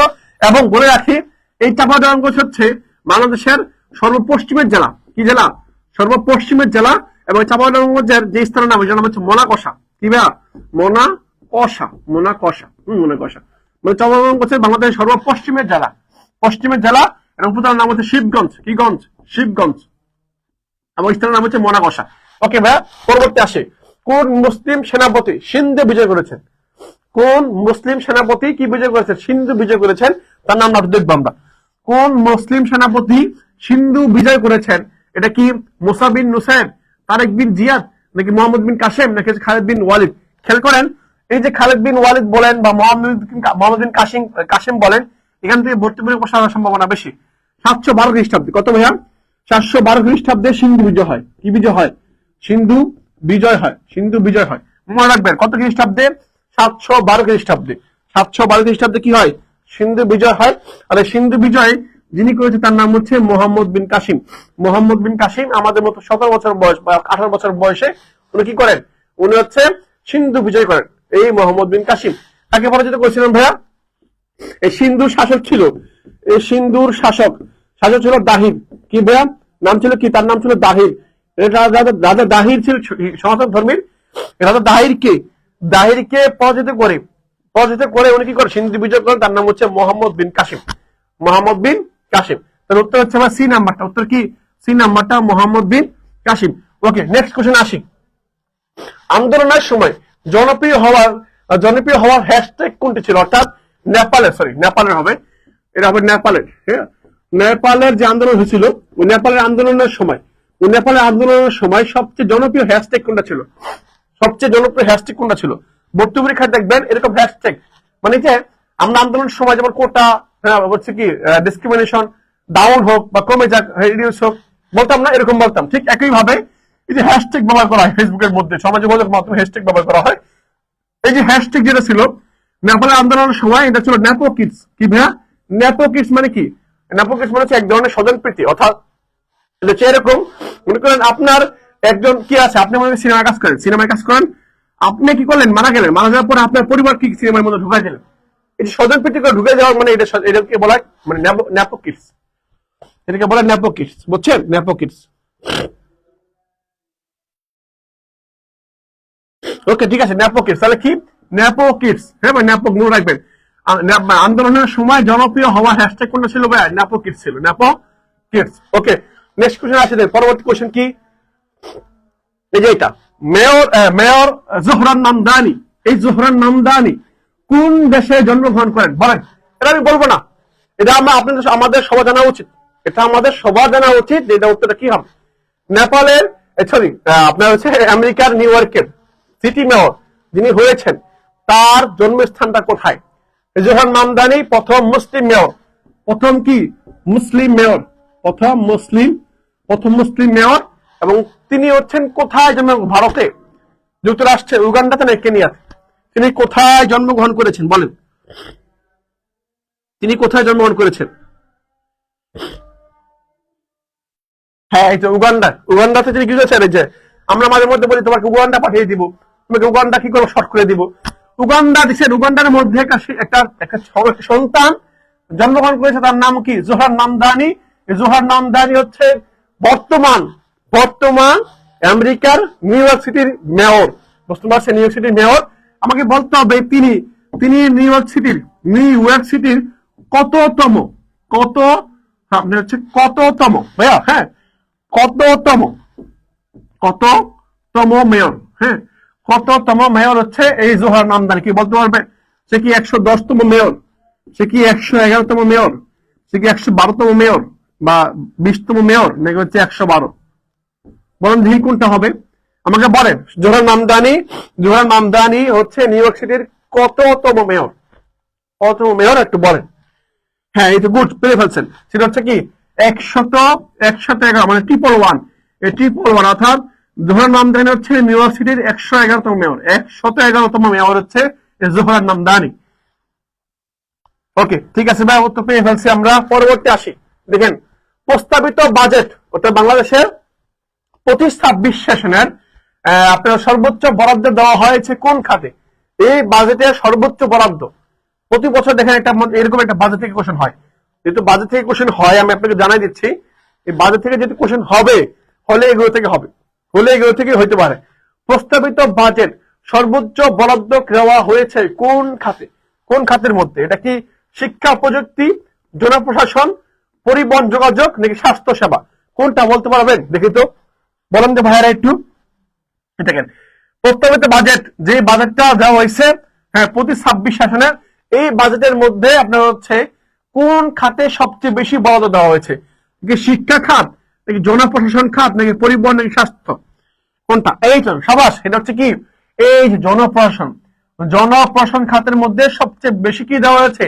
বাজেট দেওয়া হয়েছে। আর জনপ্রশাসন যদি ঠিক থাকতে পারে তাহলে অবশ্যই দেশ উন্নত হবে। তো জনপ্রশাসন ক্ষেত্রে এই খাতের মধ্যে সবচেয়ে বেশি খাত মানে টাকা দেওয়া হয়েছে, বরাদ্দ দেওয়া হয়েছে আর কি। ওকে পরবর্তী প্রশ্নে আসি। পরবর্তী প্রশ্ন হচ্ছে এই যে দেখেন, এই যে এখানে যেহেতু একটা আদমশুমারি আমাদের মাঝখানে হয়েছিল 2012 সালের মধ্যে হয়েছিল, সরি এই 22 সালের মধ্যে হয়েছিল। এই জনসংখ্যার দিক থেকে বাংলাদেশের শীর্ষ বিভাগ, নট জেলা, বিভাগ বলছে বিভাগ, যদি বলি জনসংখ্যার দিক থেকে বাংলাদেশের মধ্যে সবচেয়ে বড় বিভাগ কোনটা?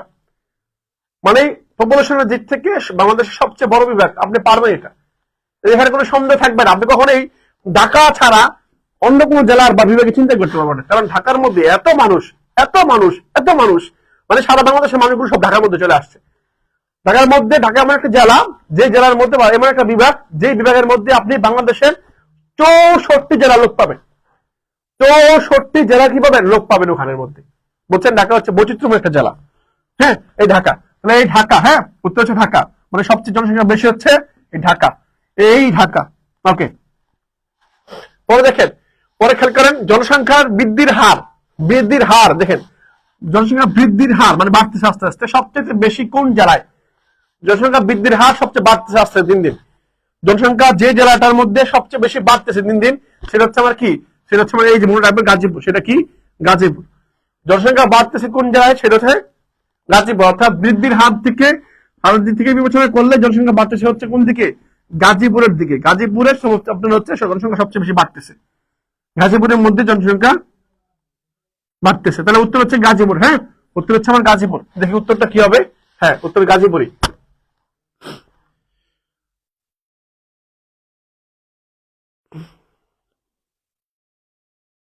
ওকে দেখেন পরবর্তী প্রশ্ন দেখেন, বাংলাদেশের এইটা প্রশ্ন, এটা একটু গুরুত্বপূর্ণ ভাই। হ্যাঁ এটা একটু গুরুত্বপূর্ণ, এটা একটু স্টার জন্য রাখলাম, আমি দিয়ে রাখলাম ভাই। হ্যাঁ দিয়ে রাখলাম, এটা গুরুত্বপূর্ণ আমার কাছে মনে হয়েছে, এটা একটু গুরুত্বপূর্ণ। বাংলাদেশের কত তারিখে আনুষ্ঠানিকভাবে স্বল্পোন্নত দেশের অর্থাৎ এলডিসি, লেস ডেভেলপমেন্ট কান্ট্রিজ, এই যে এলডিসি থেকে মানে স্বল্পোন্নত দেশ থেকে বের হবে, বের হয়ে উন্নতশীল দেশে যাবে, মানে উন্নতশীল ধাপে চলে যাবে, মানে এলডিসি থেকে বের হবে, যে বাইর হবো আমরা, যে বের মানে স্বল্পোন্নত দেশ থেকে মানে গরিব থেকে বের হয়ে বড়লোক হবো আর কি। হ্যাঁ এই স্বল্পোন্নত দেশ থেকে আমরা কি হবো? বড়লোক হবো বা বের হব কত সালে, কত তারিখে?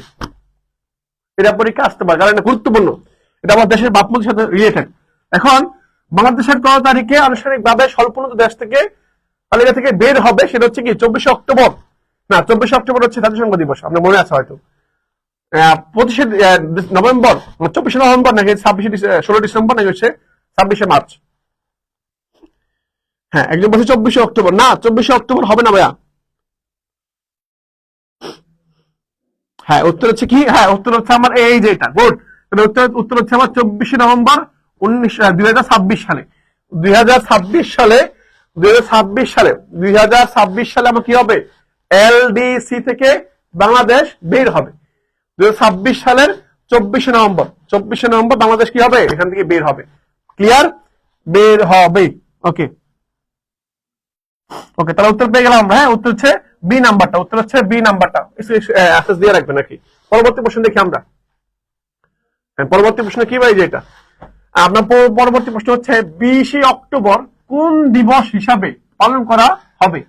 20শে অক্টোবর দেখেন, এই যে দেখেন, আমি আপনার তথ্য দিয়ে রাখি আপনাদেরকে। আমি মাঝে মধ্যে দেখেন ক্লাসের মাঝখানে বলি কোন কোন টপিক থেকে পরীক্ষা প্রশ্ন আসবে। এটা শিওর থাকেন আপনি দিবস থেকে পরীক্ষার প্রশ্ন পাবেন। দিবস থেকে পরীক্ষা প্রশ্ন পাবেন, এটাও শিওর।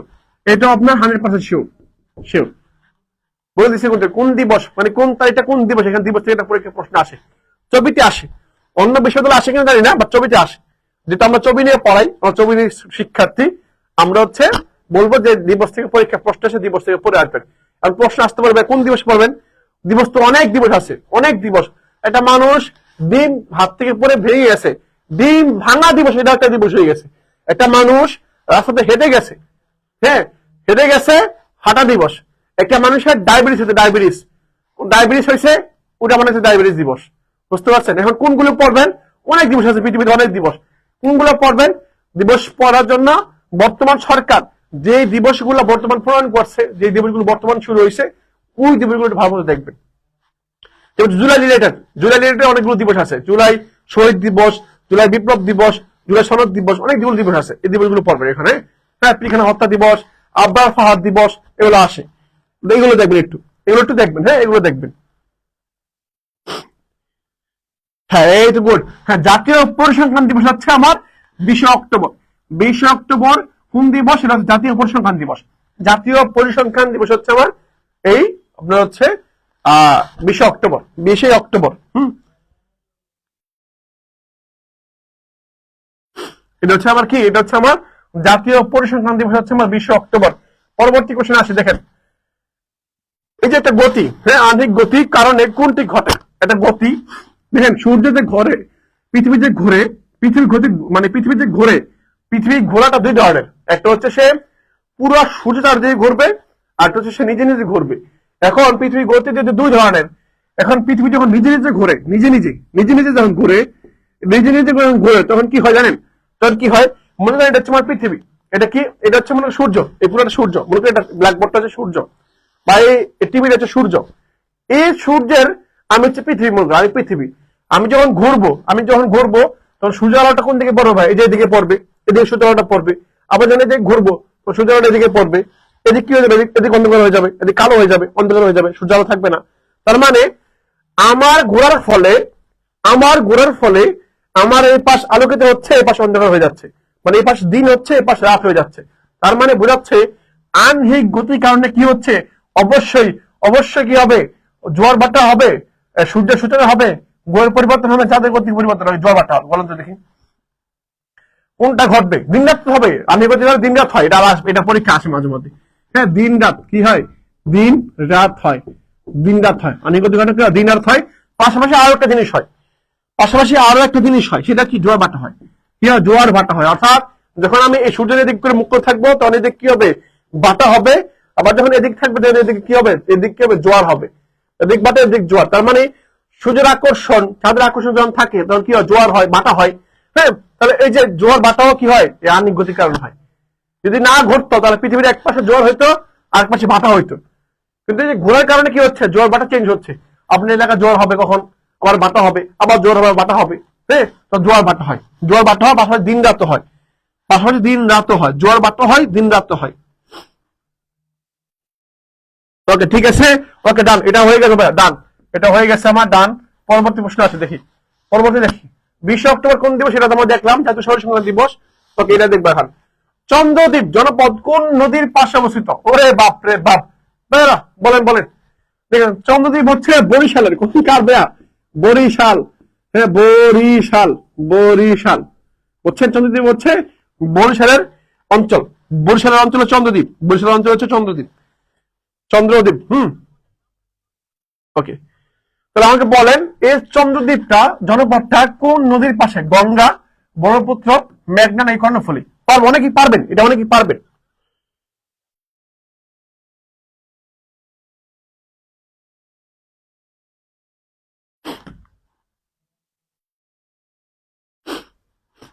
ওকে, তাহলে চন্দ্রদ্বীপ, চন্দ্রদ্বীপ হচ্ছে এটা কোন নদীর অধীনে ভাই? এটা হচ্ছে মেঘনা নদী। এইটা গুড, এটা হচ্ছে আমার কি? এটা হচ্ছে আমার মেঘনা। এটা কি ভাই? এটা হচ্ছে মেঘনা নদীর তীরে অবস্থিত হচ্ছে চন্দ্রদ্বীপ। তাহলে বরিশাল কোন নদীর তীরে? বরিশাল হচ্ছে মেঘনা নদীর তীরে অবস্থিত। চন্দ্রদ্বীপ পেয়ে গেলাম আমরা, চন্দ্রদ্বীপ পেয়ে গেলাম। পরবর্তী প্রশ্ন দেখি আমরা। পরবর্তী প্রশ্ন কি আমার? এই যেখানে প্রতিবাদী তারুণ্য বিবেচনায় কাকে মরণোত্তর সম্মাননা প্রদান করা হয়েছে? স্বাধীনতা পুরস্কার আমরা পড়ছিলাম, স্বাধীনতা সাহিত্য পুরস্কার পড়ছিলাম একটু আগে। স্বাধীনতা পুরস্কার আর সাহিত্য পুরস্কার এগুলো চালু করেছেন কে জানেন? এগুলো চালু করেছেন আমার হচ্ছে মরহুম প্রেসিডেন্ট জিয়াউর রহমান। এই জিয়াউর রহমান চালু করেছিলেন, বুঝছেন? হ্যাঁ, জিয়াউর রহমান চালু করেছিলেন। এই জিয়াউর রহমানের ভর্তি পরীক্ষা এখানে স্বাধীনতা পরিষদের পরীক্ষা প্রশ্নের সম্ভাবনা অনেক বেশি। আপনারা অবশ্যই এই বছর 2025 সালে যারা স্বাধীনতা পুরস্কার পেয়েছে, যারা স্বাধীনতা পুরস্কার পেয়েছে তাদের নামটা, হ্যাঁ তাদের নাম, কে কোন পদে পুরস্কার পেয়েছে, পাশাপাশি সবচেয়ে গুরুত্বপূর্ণ হচ্ছে যে প্রতিবাদী তারুণ্য, এটা হচ্ছে গুরুত্বপূর্ণ, বুঝছে? এখান থেকে পরীক্ষা প্রশ্নের সম্ভাবনা সবচেয়ে বেশি। দেখেন এই প্রতিবাদী তারুণ্য এটা এবং স্বাধীনতা পুরস্কার, সাহিত্য পুরস্কার এগুলো চালু করেছে কায়? এগুলো চালু করেছে মরহুম প্রেসিডেন্ট জিয়াউর রহমান।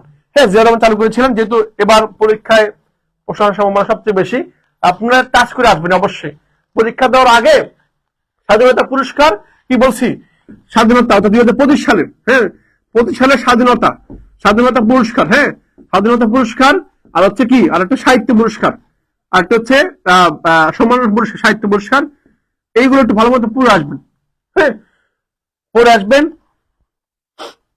হ্যাঁ, এই যে আবরার ফাহাদ, এই তো গুড, আবরার ফাহাদ। আমাকে বলেন তো ভাই আবরার ফাহাদ দিবস কবে? কে বলতে পারবেন? আবরার ফাহাদ, এই যে আবরার ফাহাদ, আবরার ফাহাদ, এই যে আবরার ফাহাদ দিবস পরীক্ষা আসতে পারে দিবস। আবরার ফাহাদ দিবস কবে? আবরার ফাহাদ দিবস কবে? আবরার ফাহাদ দিবস কবে বলেন? আবরার ফাহাদ দিবস কবে? হ্যাঁ পড়ে যাবেন, অবশ্যই পড়ে যাবেন, লাভ হবে, ক্ষতি হবে না আপনার। হ্যাঁ, কারণ এগুলো তো প্রতিনিধিত্ব কেন গুরুত্বপূর্ণ, এগুলো পরীক্ষার সম্ভাবনা অনেক বেশি।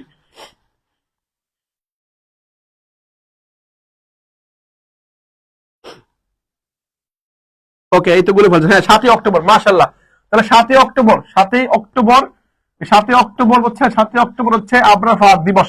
আবরার ফাহাদ দিবস 7ই অক্টোবর। আপনারা অনেকে পারেন, অনেকে জানেন, যারা জানেন না তারা জেনে নিলেন। আবরার ফাহাদ দিবস হচ্ছে 7ই অক্টোবর। এবং প্রতিবাদী তারুণ্য হিসাবে যাকে মরণোত্তর, মরণোত্তর মানে মরার পরে, মরণোত্তর মানে কি, মারা যাওয়ার পরে যে পুরস্কার পায় তাকে বলে মরণোত্তর। মরণোত্তর পুরস্কার পায় আবরার ফাহাদ, কারণ উনি মারা গেছে অনেক আগেই। হ্যাঁ আগে মারা গেছে, তাকে পুরস্কার দেওয়া হয় প্রতিবাদী তারুণ্য হিসাবে। হ্যাঁ, একটা ক্যাটাগরিতে তাকে পুরস্কার দেওয়া হয়। মোট পুরস্কার 7 জন পেয়েছে, 7 জনের মধ্যে একজন হচ্ছে উনি। মোট পুরস্কার পেয়েছে কয়জন? 7 জন, তার মধ্যে একজন হচ্ছে আবরার ফাহাদ। ওকে, দেখেন পরে আসি। দা পলিটিক্স, দা পলিটিক্স। দেখেন ছবিতে আরেকটা টপিক হচ্ছে এটা, আরেকটা টপিক হচ্ছে বই বা গ্রন্থ, বই বা গ্রন্থ। আর স্থাপত্য কর্ম বা সাহিত্য, বা স্থাপত্য কর্ম মানে কি, ভাস্কর্য। যে আপনার হচ্ছে দেখবেন চিত্রকর্ম থেকে পরীক্ষা প্রশ্ন, চিত্রকর্ম থেকে পরীক্ষা প্রশ্ন আসবে। পলিনিয়তা বেঞ্চি, পাবলো পিকাসো, এদের থেকে পরীক্ষা প্রশ্ন আসবে। হ্যাঁ, দেখে আসবেন। হ্যাঁ, কি বলছি, বই গ্রন্থ এগুলো থেকে পরীক্ষা আসবে।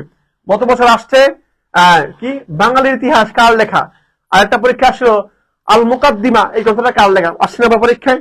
সিইউতে কিন্তু আসছে। যারা বিগত বছর প্রশ্ন পড়েছেন তারা জানেন, তারা টুকটা সময় ধারণা রাখেন। তাহলে কি বলছি?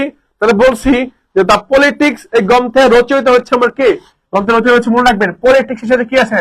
পলিটিক্স এর সাথে কি আছে ভাই? এস। কি আছে? এস। এই যে এস আছে না, যেহেতু এস আছে তার মানে এটা অবশ্যই কি হবে, এর নামে শুরুতে কি হবে? এস থাকবে, মানে সক্রেটিস। তার মানে কি, সরি এরিস্টটল, কি হবে? এরিস্টটল হবে।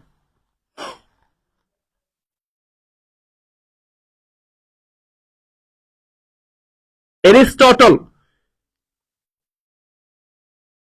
হ্যাঁ, এই যে কাসপিয়ান নিকায় বলছে ভাই আমি কি মরে গেলে পুরস্কার পাবো? হ্যাঁ, যদি সেরকম বুঝেন, সেরকম যদি করে নিতে পারেন, জীবনকে যদি সেভাবে রাখতে পারেন, তাহলে পুরস্কার পাইতেও পারেন, পুরস্কার পাইতেও পারেন। হ্যাঁ, এমন জীবন করিবে গঠন, মরিলে হাসিবে তুমি কাঁদিবে ভুবন। এরকম জীবন গঠন করতে হয়, তাহলে আপনি পুরস্কার পাইতে পারেন, পুরস্কার পেতে পারেন। ওকে, দ্য পলিটিক্স কার লেখা? এরিস্টটলের লেখা, এরিস্টটলের লেখা। তা পলিটিক্স, হ্যাঁ হ্যাঁ, দা রিপাবলিক হচ্ছে প্লেটোর। দা রিপাবলিক যদি বলা হয় তাহলে প্লেটো হবে, আর যদি বলে দা পলিটিক্স তাহলে এরিস্টটল হবে। দা রিপাবলিক বলা হলে প্লেটো, কিন্তু যদি বলা হয় দা পলিটিক্স এটা কার, তাহলে উত্তর হবে হচ্ছে আমার এরিস্টটল। এরিস্টটল, হ্যাঁ। ওকে ভাইরা, আলহামদুলিল্লাহ আপনারা পেরেছেন। পরে দেখি বর্তমান বিশ্বে কোন দেশে সবচেয়ে বেশি প্রবাসী বাংলাদেশি কর্মরত রয়েছেন। এই প্রবাস থেকে, রেমিটেন্স থেকে পরীক্ষায় আসে, কারণ এরা ছাড়া আমরা চলতে পারি না। এরা একটা অর্থনীতির চাকা ঘুরে রাখছে, বুঝছেন। প্রবাসী ছাড়া আমরা দেশ অচল। দেশ আসলে যে অচল সেটা আমরা বুঝতে পারছি 24 আন্দোলনের সময়। প্রবাসীরা যেভাবে শাটডাউন করে দিয়েছিল, রেমিটেন্স শাটডাউন করে দিয়েছিল, পরে যার ফলে আমরা দেখতে পাচ্ছি যে অবস্থা কি হয়েছিল। তো বর্তমান বিশ্বের কোন দেশে সবচেয়ে বেশি প্রবাসী বাংলাদেশে রয়েছে? উত্তর কোনটা? দুবাই, সংযুক্ত আরব আমিরাত, কাতার, ওমান, সৌদি আরব। ও সঠিক উত্তর দেওয়া আছে। ও রে বাবা, ও সরি, এটা সঠিক উত্তর।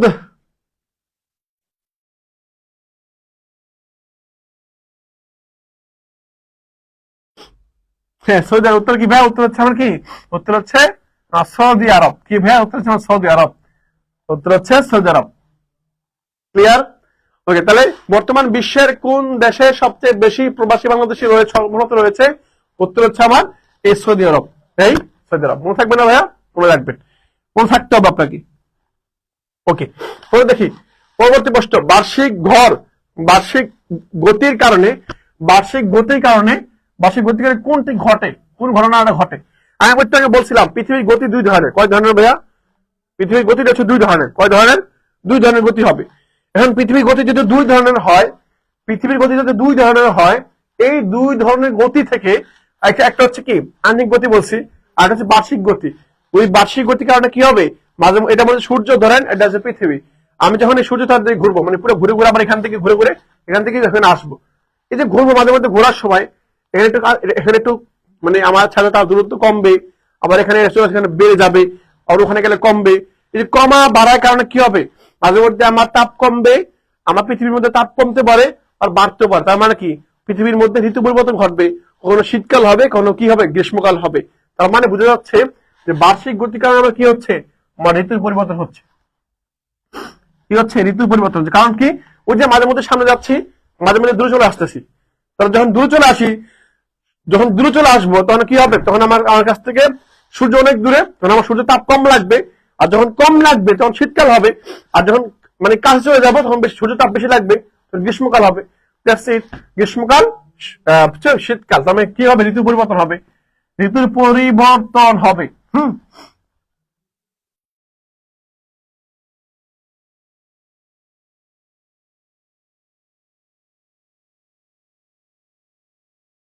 ওকে, আশা করি বুঝতে পারছেন ভাই। হ্যাঁ, আশা করি বুঝতে পারছেন।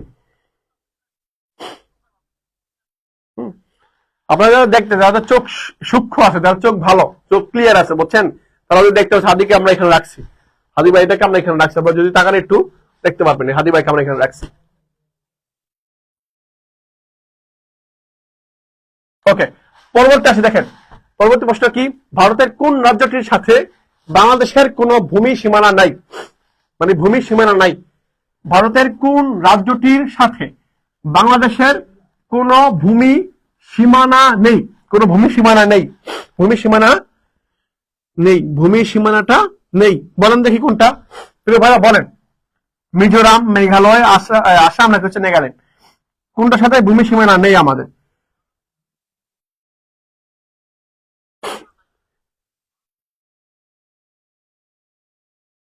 এই তো অনেকে বলে ফেলছেন ভাই, একটু বলেন দেখি, কষ্ট করে একটু বলে ফেলেন। হ্যাঁ, কষ্ট করে একটু বলে ফেলেন, উত্তরটা কি হবে প্রিয় ভাইরা?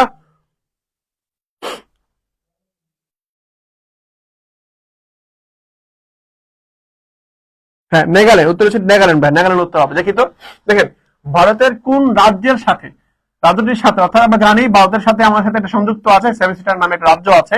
ওই 7 রাজ্য, এই 7টা রাজ্যের মধ্যে মিজোরামের সাথে আছে, মেঘালয়ের সাথে আছে, আসামের সাথে সংযুক্ত আছে।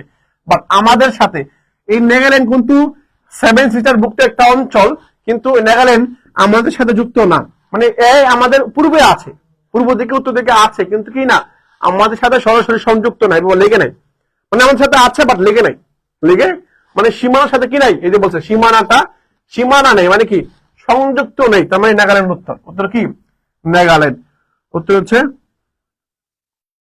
নাগাল্যান্ড। ঠিক আছে, ওকে, হ্যাঁ নাগাল্যান্ড। ওকে ঠিক আছে, পরবর্তী প্রশ্ন আছে দেখেন, কোন ঐতিহাসিকের মতে বাংলা নামটি এসেছে বঙ্গ থেকে, যা ছিল একটি প্রাচীন জনপদ?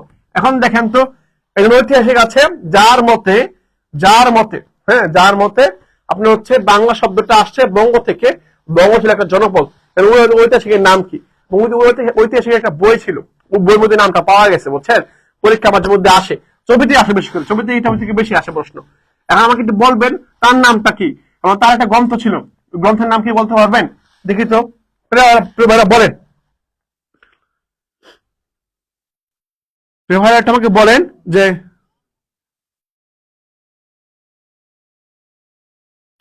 আমাকে বলেন কোন ঐতিহাসিকের মতে বাংলা নামটি এসেছে বঙ্গ থেকে, যা ছিল একটা প্রাচীন জনপদ? এই লোক এটা কে বলছেন? পাশাপাশি যিনি বলছেন তার একটা কি ছিল, একটা গ্রন্থ ছিল, প্রাচীন একটা গ্রন্থ ছিল, ওই গ্রন্থের মধ্যে ওই নামটা উনি উল্লেখ করছেন।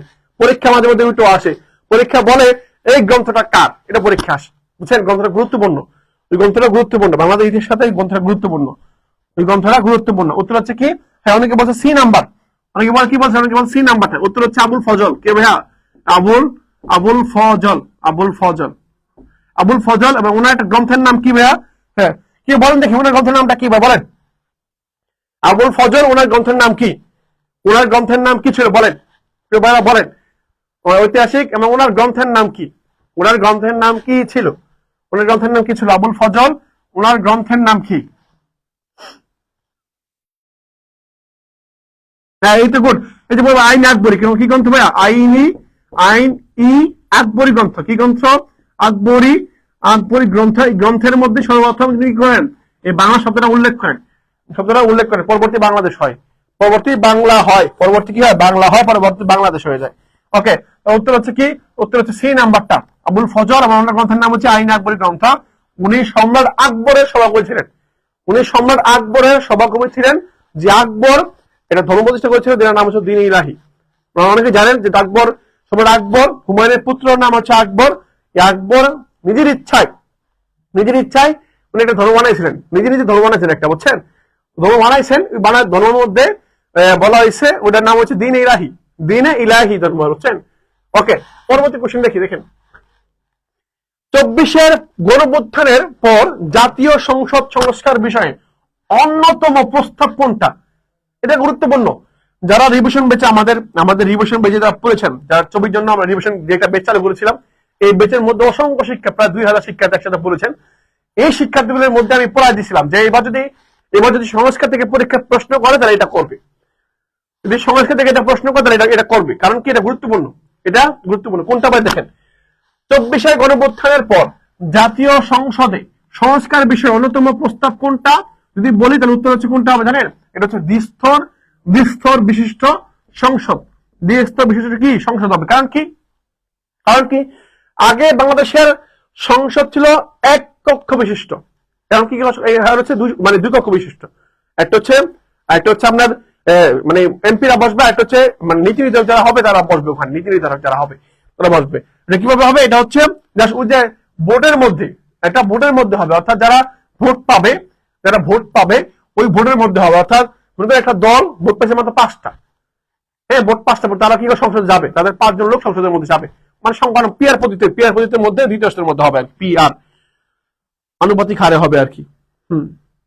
মনে রাখবেন বিস্তর বিশিষ্ট সংসদ 24 পর এটা হচ্ছে গণঅভ্যুত্থানের পর জাতীয় সংসদের সংস্কার বিষয়ে অন্যতম প্রস্তাব হচ্ছে কোনটা? বিস্তর বিশিষ্ট সংসদ। উত্তর মনে রাখবেন, এটা হচ্ছে এই বি নাম্বারটা। ওকে প্রিয় ভাইরা, উত্তর পারবেন আপনি? হ্যাঁ ওকে, পরবর্তী কোশ্চেন দেখি। এটা জিএসপি দেখেন ছবিতে লাস্ট ইয়ারে, গত বছর এটা প্রশ্ন সিম, গত বছর প্রশ্ন হচ্ছে কোনটা? SIM, সিম। এই সিমের পুনরূপ কি? সিম না, সরি সিম বলে বলবো SMS, সরি SMS, এটা পুনরূপ আসছে শর্ট মেসেজ সার্ভিস। দেখেন এটা পরীক্ষা আসছে, হয়তো একবার সিম আসছে, একবার SMS আসছে, সেজন্য আপনাদেরকে বলে দিচ্ছি জিএসপি এর পুনরূপটা কি বলেন দেখি? অনেকে জানেন না হয়তো জিএসপি পুনরূপটা কি। ওবায়দুল চৌধুরী বলছে ভাই আসেন সবাই গণভোটে হ্যাঁ বলি।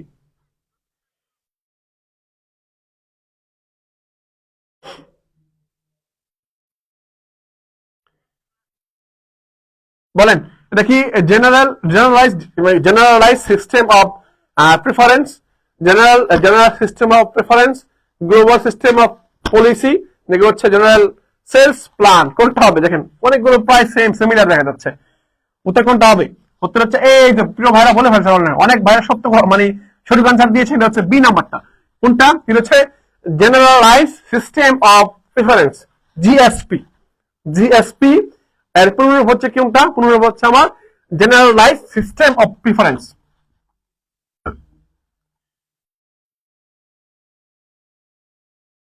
উত্তর হচ্ছে আমার কোনটা? হ্যাঁ,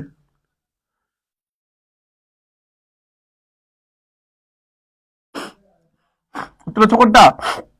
জেনারেলাইজ সিস্টেম অফ প্রিফারেন্স, এটা হচ্ছে উত্তর, বি নাম্বারটা। হ্যাঁ, উত্তর হচ্ছে বি নাম্বারটা প্রিয় ভাইরা, উত্তর হচ্ছে বি নাম্বারটা। ওকে ঠিক আছে, পরবর্তী প্রশ্ন আসে। দেখেন বিশ্বের প্রথম মহিলা প্রেসিডেন্ট কে ছিলেন? ওরে বাপরে, খুবই এখন যে রাজনীতি হয় সব রাজনীতি মহিলাদেরকে নিয়ে। বিশ্বের প্রথম মহিলা প্রেসিডেন্ট কে ছিলেন? মহিলা প্রেসিডেন্ট কে ছিলেন? মেঘবতী সুকন্যপূর্তি, বেনজির ভুট্টো, ইসাবেলা পেরন, নাকি গোল্ডা মায়ার? কোনটা উত্তর ছিল?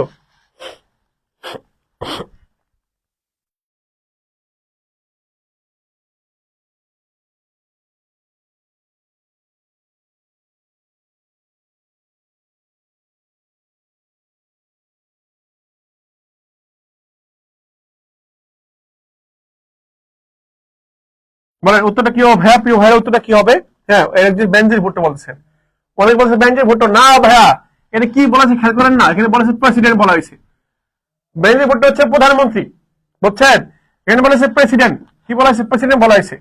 যদি প্রেসিডেন্ট বলা হয় তাহলে সেটা হচ্ছে ইসাবেলা পেরন। সে হচ্ছে, সে কোন দেশে গিয়ে বলতে পারবেন? দেখেন এই যে ইসাবেলা পেরন, সি নাম্বার উত্তর, সি নাম্বার হচ্ছে উত্তর, বুঝছেন? বাংলা বিশ্বের প্রথম মহিলা প্রেসিডেন্ট। যদি বলা হয়তো প্রধানমন্ত্রী, আলাদা উত্তর হইতো। আমাকে বলতে হবে যে ইসাবেলা পেরন কোন দেশের নাগরিক ছিলেন বা কোন দেশের প্রেসিডেন্ট ছিলেন? কে বলেন দেখি, কোন দেশের প্রেসিডেন্ট ছিলেন? এটা সঠিক উত্তর। বিশ্বের প্রথম মহিলা প্রেসিডেন্ট ছিল ইসাবেলা পেরন। এই পেরন উনি হচ্ছে কোন দেশের প্রেসিডেন্ট ছিলেন বলতে হবে, কোন দেশের?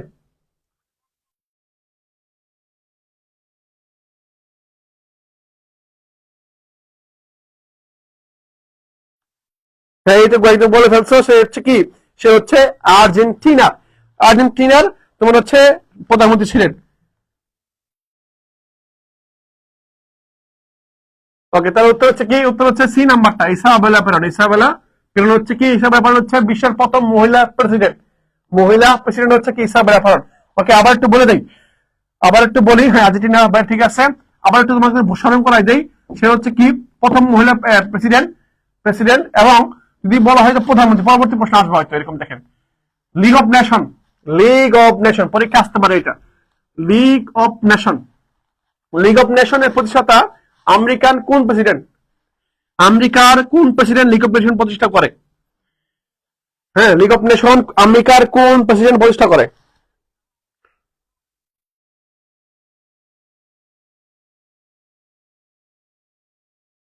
বলেন ভাইরা, প্রিয় ভাইরা বলেন। League of nation league of nation আমেরিকার কোন প্রেসিডেন্ট কি করেন? প্রতিষ্ঠা করেন? John F Kennedy, Barack Obama, George Washington, নাকি উড্রো উইলসন? কোনটা উত্তর হবে? হ্যাঁ, উত্তর হচ্ছে উড্রো উইলসন। গুড, উত্তর হচ্ছে উড্রো উইলসন। সে হচ্ছে 14 দফার জনক। 14 দফার জনক, বুঝছেন? প্রথম বিশ্বযুদ্ধের পরে 14 দফার জনক হচ্ছে কে? জনক হচ্ছে এই উড্রো উইলসন। এই উড্রো উইলসন মনে রাখবেন। এই Woodrow Wilson league of nation কি করে? প্রতিষ্ঠা করে। লিগ অফ নেশন কি করে? প্রতিষ্ঠা করে, প্রতিষ্ঠা করে। ওকে, লিগ অফ নেশন প্রতিষ্ঠা। এমন তোমরা অনেকে ব্যস্ত লেগে যাবে, অনেকে জীবনের মধ্যে আছে বেনজির ভুট্টো। এই দেখেন, এই বেনজির ভুট্টো হচ্ছে মুসলিম বিশ্বের, আবার বলতেছি মুসলিম বিশ্বের প্রথম প্রধানমন্ত্রী, বুঝছেন? প্রথম প্রধান, নট প্রেসিডেন্ট, প্রধানমন্ত্রী। প্রথম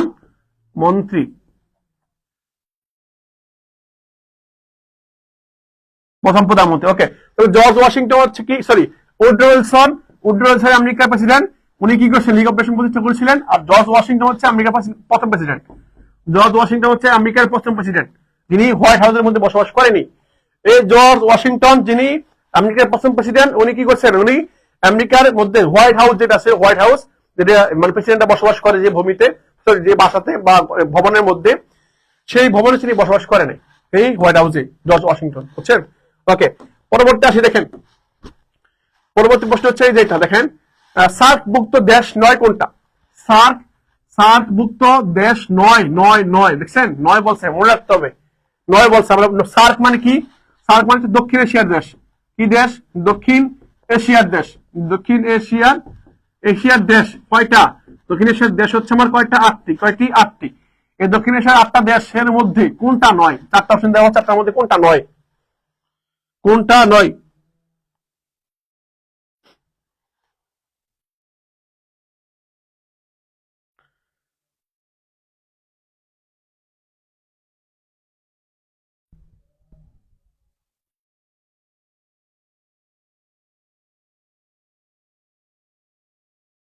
এই তো মায়ানমার, গুড, এই তো মাশাআল্লাহ, সাবাস। তোমরা চান্স না বলে কে চান্স নেবে বলো তো? তোমরা চান্স না হলে ছবি আসলে ব্যর্থ। ছবি আসলে যোগ্য শিক্ষার্থী নিতে পারবে না, বুঝতে পারছো? তোমরা যোগ্য, তোমরা আসলে যে যোগ্য এটা বুঝতে পারতেছি এখন।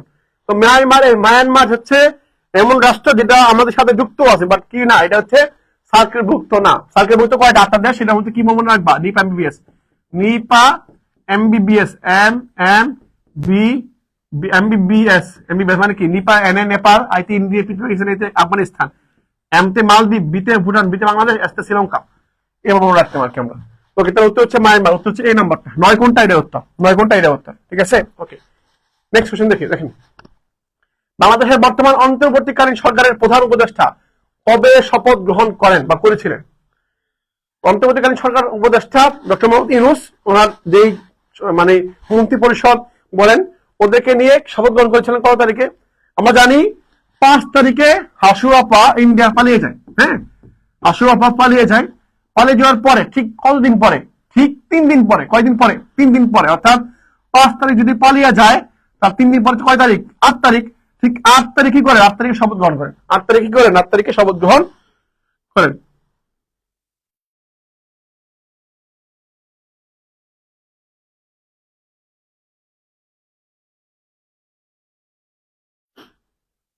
হ্যাঁ, উত্তর হচ্ছে কি? উত্তর হচ্ছে আমরা দেখেন, উত্তর হচ্ছে কি? উত্তর হচ্ছে এই যে দেখেন, 5 আগস্ট 2024 সালে, নাকি হচ্ছে 8 আগস্ট নাকি 24 সালে, কোনটা উত্তর হবে? হ্যাঁ, উত্তর হচ্ছে 8 আগস্ট বা 3 দিন পরে। কয়দিন পরে? 3 দিন পরে। অর্থাৎ বি নাম্বার উত্তর 8 আগস্ট 2024 সালে। 2024 সালে কি হয়?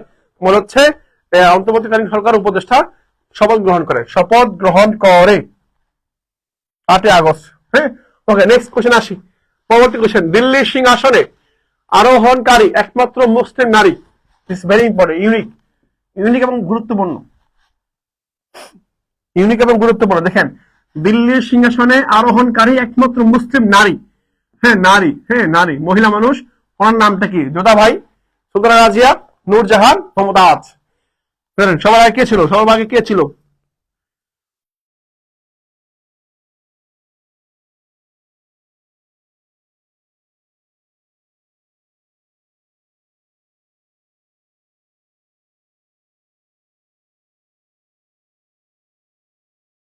হ্যাঁ, সে হচ্ছে কি?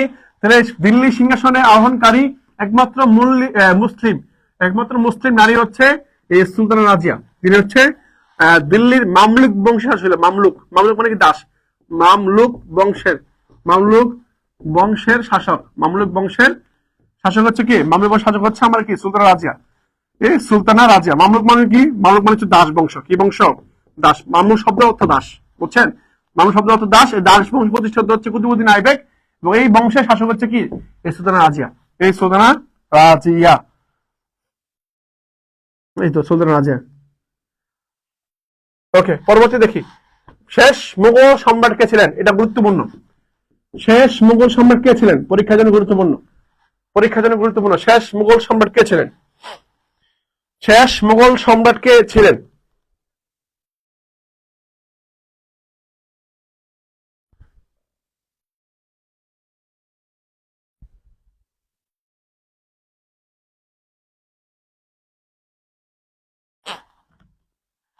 বলে শেষ মুঘল সম্রাট আমার কে ছিলেন?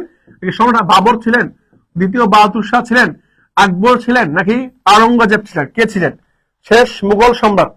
সর্বশেষ মুঘল সম্রাট কে ছিলেন? আমাদের সর্বশেষ মুঘল সম্রাট কে ছিলেন? হ্যাঁ, সম্রাট বাবর, সম্রাট দ্বিতীয় বাহাদুর শাহ, আকবর, আওরঙ্গজেব কে ছিলেন?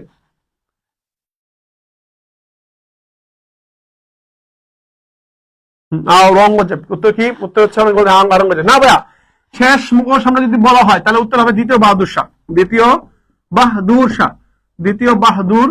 বাহাদুর শাহ এই ব্যক্তি উনি ছিলেন মুঘল সম্রাটের সর্বশেষ শাসক। মুঘল সাম্রাজ্যের সর্বশেষ শাসকের নাম হচ্ছে দ্বিতীয় বাহাদুর শাহ। বি নাম্বারটা কি নাম্বারটা ভাইয়া? উত্তর হচ্ছে আমার বি নাম্বার। উত্তর কোনটা? B number. শেষ মুঘল সম্রাট ছিলেন কে? দ্বিতীয় বাহাদুর শাহ হচ্ছে সর্বশেষ মুঘল সম্রাট। ওকে, ক্লিয়ার? দ্বিতীয় বাহাদুর শাহ। ওকে, পরবর্তী কোশ্চেন আসি। পরবর্তী কোশ্চেন কি দেখেন, জনপদটি বর্তমান কোন অঞ্চলে অবস্থিত? সরি, জনপদ এখানে লেখা নাই উত্তরটা। ওকে, এটা আসি।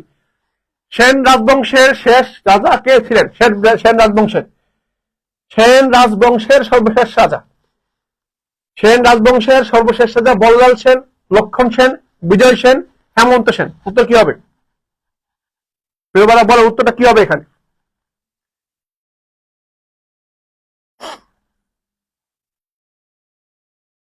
হ্যাঁ, দ্বিতীয় বাহাদুর শাহকে মিয়ানমারের মধ্যে নির্বাসন দেওয়া হয় মিয়ানমারের মধ্যে দ্বিতীয় বাহাদুর শাহকে।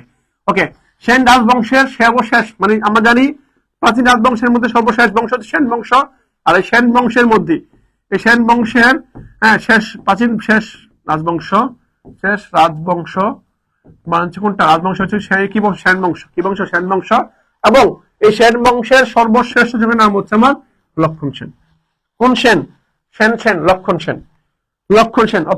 উত্তর হচ্ছে বি নাম্বারটা, অর্থাৎ এই লক্ষণ সেন। এই ভদ্রলোক হচ্ছে সর্বশেষ শাসক, নদিয়া দিয়ে পালিয়ে গেছে। নদিয়া দিয়া, হ্যাঁ, ইখতিয়ারউদ্দিন মোহাম্মদ বিন বখতিয়ার খলজি ওনার আক্রমণে প্রতিরোধ না করে উনি কি করছেন? পালিয়ে গেছেন, নদিয়া দিয়ে পালিয়ে চলে গেছেন।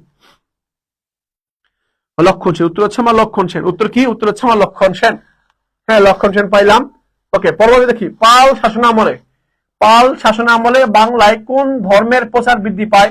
আপনাদের বলছি একটু আগে, আপনাদের সবাইকে আমি বলছি না ভাইয়া? চর্যাপদ বলছিলাম, এবং পালরা যে সবচেয়ে বেশি শাসন করেছে এটাও বলছিলাম। মানে প্রাচীন বাংলার মধ্যে দীর্ঘস্থায়ী শাসন করেছিল কারা? পালরা। এবং পালরা কোন ধর্মের অনুসারী ছিল সেটাও তো আমাদের বলেছি। আমাকে একটু বলতে হবে ভাইয়া, বলতে হবে পালরা বাংলার কোন ধর্মের প্রচার বৃদ্ধি পায়, মানে পালরা কোন ধর্মের ছিল? হিন্দু, বৌদ্ধ, খ্রিস্টান, নাকি জৈন?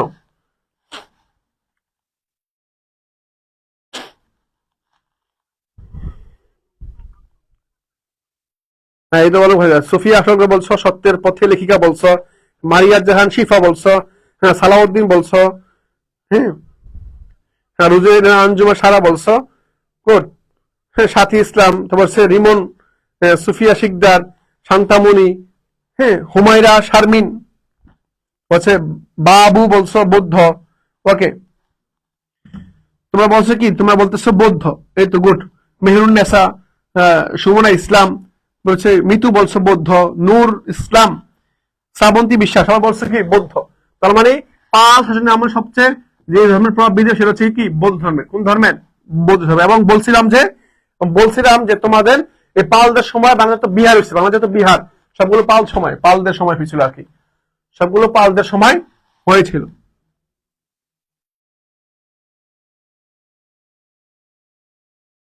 ওকে, শেষ।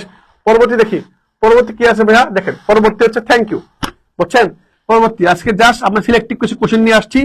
আমাকে লাস্ট মুহূর্তে ভাইয়া, প্রিয় ভাইরা, আমাকে লাস্ট মুহূর্তে একবার বলতে হবে যারা ক্লাসটা করছেন, ক্লাসটা কেমন লাগছে, কে কতটুকু বুঝতে পারছেন, এবং ক্লাস শেষে আমাকে ছোট্ট করে বলতে হবে ভাইয়া, ছোট করে, যেহেতু ছবিতে আসবেন, জাস্ট যারা ক্লাস বুঝতে পারছেন জাস্ট ছোট করে একটু ছবি লিখে দেন, ছবি জাস্ট ছোট করে ভাই আমাকে লিখে দিবেন, ছবি লিখে দিবেন জাস্ট ছোট করে। জাস্ট কমেন্টে কি লিখবেন? ভাইয়া আপনাদেরকে করাইলাম, আপনারা ক্লাসটা করছেন, অনেক গুরুত্বপূর্ণ ক্লাস ছিল। হ্যাঁ, আমাকে একটু বলতে হবে যে জাস্ট কমেন্ট করে জাস্ট একটু লিখবেন ছবি, জাস্ট ছোট ভাইরা একটু বলেন, ছবি বলবেন। হ্যাঁ, আমাকে একটু কি বলবেন? ছবি বলবেন, জাস্ট ছবি। হ্যাঁ, ছবি বলবেন জাস্ট কমেন্টে, যারা যারা ক্লাসটা বুঝতে পারছেন। আমি অনুরোধ করবো হ্যাঁ, একজন বলতেছে ভাই আপনাদের শুধু মেয়েদের নাম বলে, কমেন্ট করছেই মেয়েরা। হ্যাঁ, এই যে শুভ বলছে বুঝছো, আমার নামে নাম।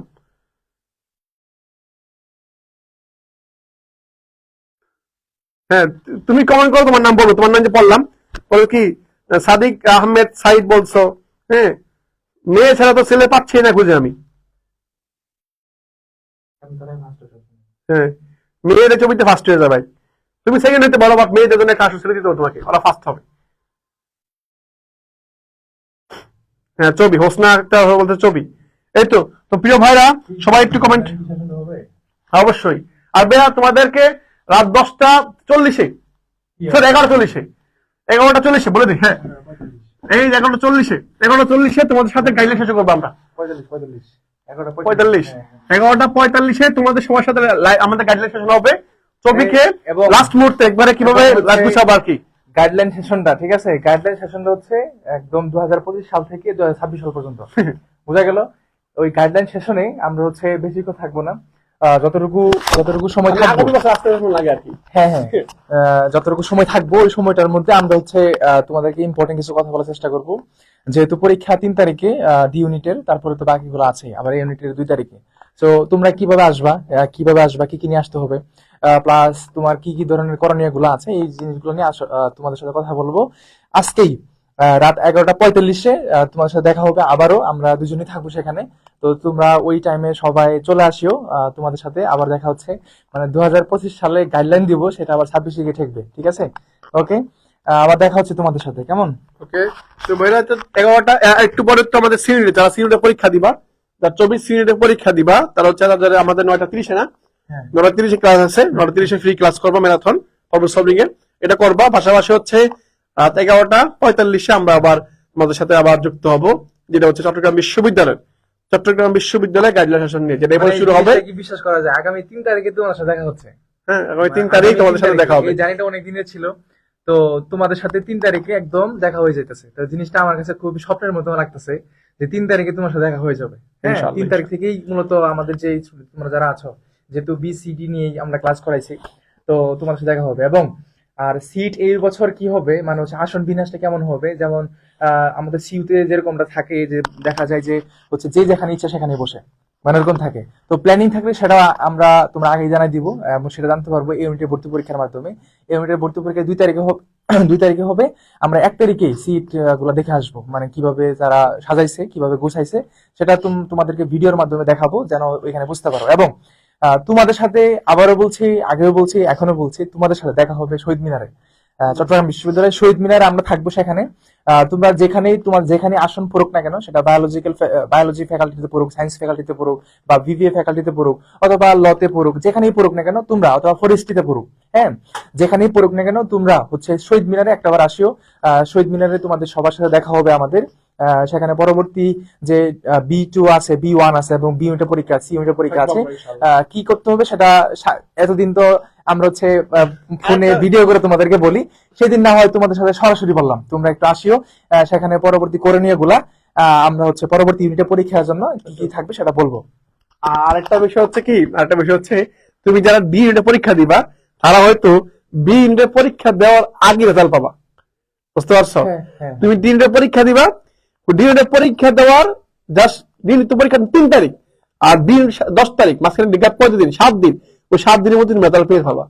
তোমার ডি ইউনিট হয়েছে কিনা বা হবে কিনা জাস্ট তুমি বি ইউনিটের পরীক্ষাকে বুঝতে পারবা। হ্যাঁ, তখন তোমার যে চান্স পেলে তোমাদের বাসা যাবে, তোমাদের অনুমতি ছাড়া চলে যাবে বাসা, কিন্তু ইনশাল্লাহ। ঠিক আছে ভাইরা? ওকে, তাহলে আজকে তো করলাম না, আমরা শেষ করি আজকে ক্লাস এখানেই। পরবর্তী ক্লাস হচ্ছে সি ইউনিটের ক্লাস হবে, তারপর হচ্ছে ভর্তি পরীক্ষা সহ আপনার সাথে শহীদ মিনার দেখাবো ইনশাল্লাহ। ঠিক আছে ভাইরা, আল্লাহ হাফেজ, আসসালামু আলাইকুম। আচ্ছা, ঠিক আছে, আপনি শেষ, তাহলে গো। এন্ড আইকিউর জন্য তোমরা যে টেনশন করতেছো, অলরেডি আমি তোমাদেরকে বলে দিছি যে আইকিউ নিয়ে কোনো টেনশন নিও না, যেহেতু আমি এখানে দায়িত্বে আছি আইকিউর জন্য। তো তোমাদের ডি ইউনিটের পরীক্ষার আগে তোমাদের হচ্ছে ফুললি 2টা ম্যারাথন ক্লাস দিব, ঠিক আছে? এবং 2টা ম্যারাথন ক্লাস দিব, 2টা ম্যারাথন ক্লাসের মধ্যে ফুললি আইকিউটা তোমাদের শেষ হবে যারা ডি ইউনিটের পরীক্ষা দিবা। তো আইকিউ নিয়ে যারা অনেকটা টেনশন করো, এটা নতুন বছরে আমি এটা স্পেশাল গিফট করবো, সেটার জন্য আমি প্রশ্ন প্যাটার্নটা প্রায় শেষ, আমি তৈরি করে ফেলছি। 2টা ক্লাসের মধ্যে যা পড়াবো দেখবা যে পরীক্ষার সময় ওগুলো থাকবে ইনশাল্লাহ, ঠিক আছে? আমি আবারও বলছি, তোমাদের সাথে দেখা হবে শহীদ মিনারে। শহীদ মিনারে আমরা থাকবো, আমাদের টিম থাকবে, তোমরা সেখানে আসবা, এসে একটু দেখা করে যাও। আমাদেরও খুব ইচ্ছা তোমাদেরকে দেখার এবং তোমাদের সাথে যেন সরাসরি কিছু কথা বলতে পারি, এবং সেটা পরবর্তী ইউনিটগুলোর দিক নির্দেশনামূলক আলোচনাগুলো। ঠিক আছে, ওকে, আল্লাহ হাফেজ। দেখা হচ্ছে আজকে রাত 11:45-এ। আল্লাহ হাফেজ, সালাম আলাইকুম।